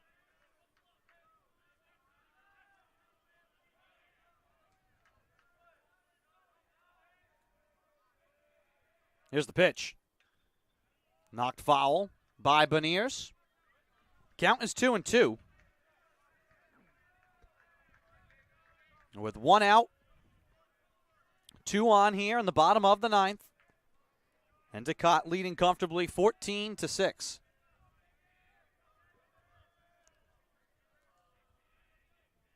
The pitch. Breaking ball hit in the air. Fly ball drifting right field and going down over the hill. And it looks like that play was not able to be made. Good run there from Nardone. That is how the game ended for Salve yesterday versus Nichols. And a foul ball down off the hill towards the wall. And that certainly is not only one of the most unconventional plays that this field gives any player on that right field line, it's also one of the hardest plays you can make. You're running down a hill for a ball that's coming down as well. Very difficult play to make. 2-2 count here to Beniers. Lovejoy delivers. Hit on the ground, past the dive at third base. Catch will round and come home. Seahawks will send the other runner as well. They're able to bring in 2. Jared Beniers drives in 2 runs in a pitch hit situation for the senior. Well, the seniors are really reminding us that this game is just simply not over yet. They came into the bottom of the 9th down by 8, and now the seniors are delivering. A double by Dylan Ketch, the walk by Petrosino, and now the 2 RBI double for the pinch hitter, Jared Beniers. And the senior has his say about whether or not this will be the last game on Reynolds Field.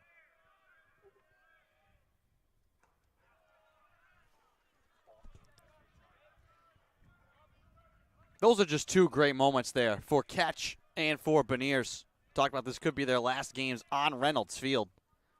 Great moments. This has been a difficult game for the Seahawks, but they have shown hearts of champions in this game. Every time the Gulls early on looked like they were trying to break it open, the Seahawks had an answer. Endicott just was able to build a big enough lead early. Seahawks were chasing most of the game. 14-8 now. 1 out, 1 on. Here's Brandon Grover. That pitch is high.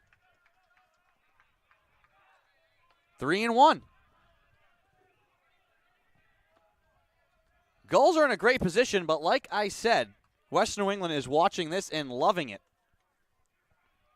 The expenditure of energy from the Gulls to try and take down the Seahawks.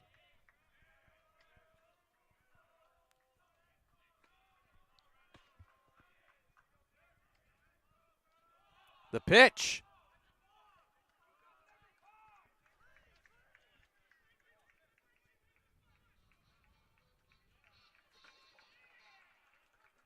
So they're going to call the balk. Third base umpire calls balk. So that puts the runner at third. So waiting to see the call there. Veneruso ready to come to the plate, but Grover will step back into the batter's box. Still with a 3-1 count. Yeah, certainly a give-or-take situation. You'll take having Beniers over at third base, but this in the 9th inning, down by 6 still. You're looking for base runners over moving guys 90 feet closer. So we'll see if Brandon Grover can do it again. And he, was able to, but not. And he'll take strike 2. Count is full, 3-2, 1 out.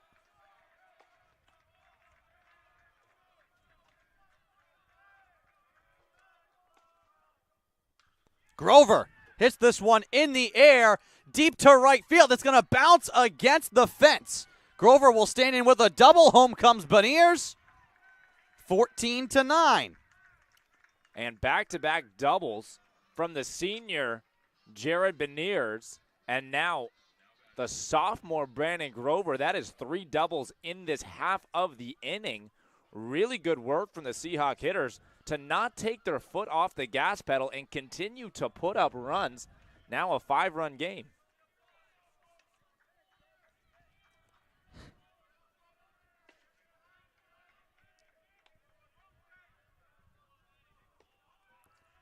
Veneruso now takes high and inside.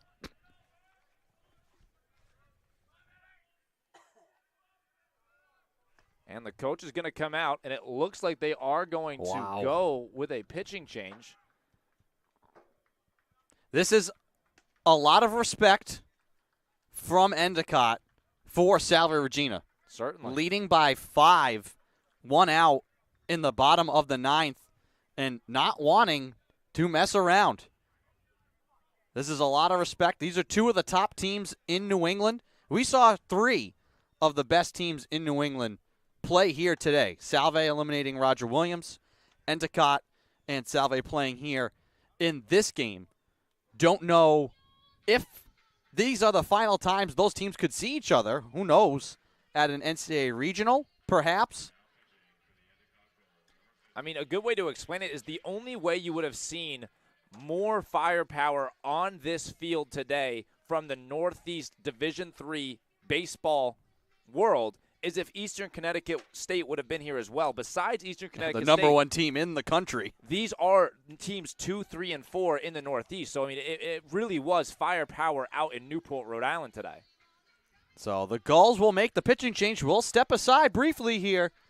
1 out, 1 on. Bottom of the 9th. 5-run game. We'll be back.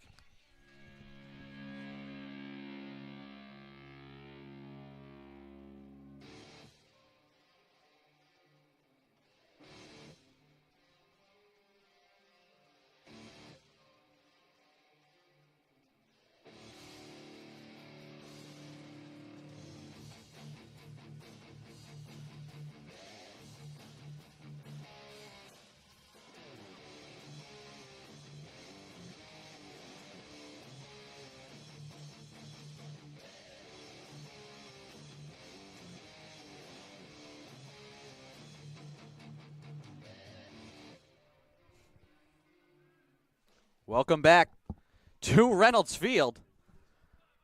Bottom of the 9th. 1 out, 1 on. Chris Jenkins, a freshman from Mansfield, Mass., has been tasked here by the Gulls to get the last 2 outs of this game. 16 appearances, 2-1 in decisions, a 2.7 ERA. So a solid arm here for the Gulls. Trying to come in and close out this game and knock off the 2-time defending conference champions. First pitch is there. Yeah, this is certainly a good arm. You can tell just by the action of the pitches that he seems to be throwing and also by the velocity out of the ball coming from his arm. But it's a freshman at the end of the day, and that's a big spot. That ball is low.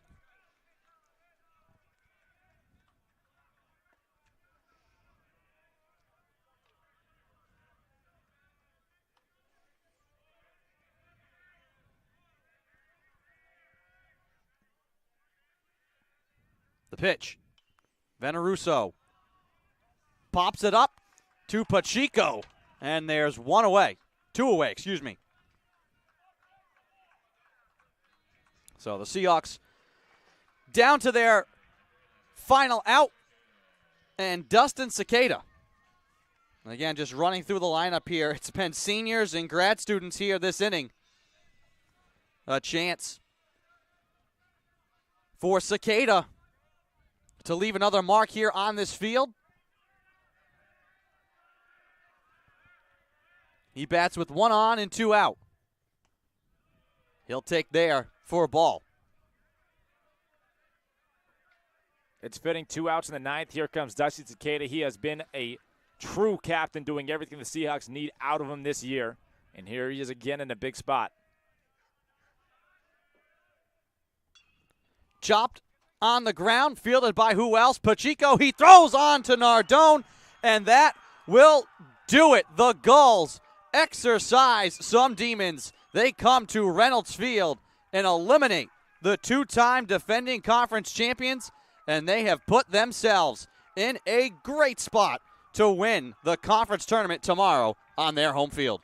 Yeah, it was really a very well-executed game from the offense. I mean, just so many hits, getting on base so many times.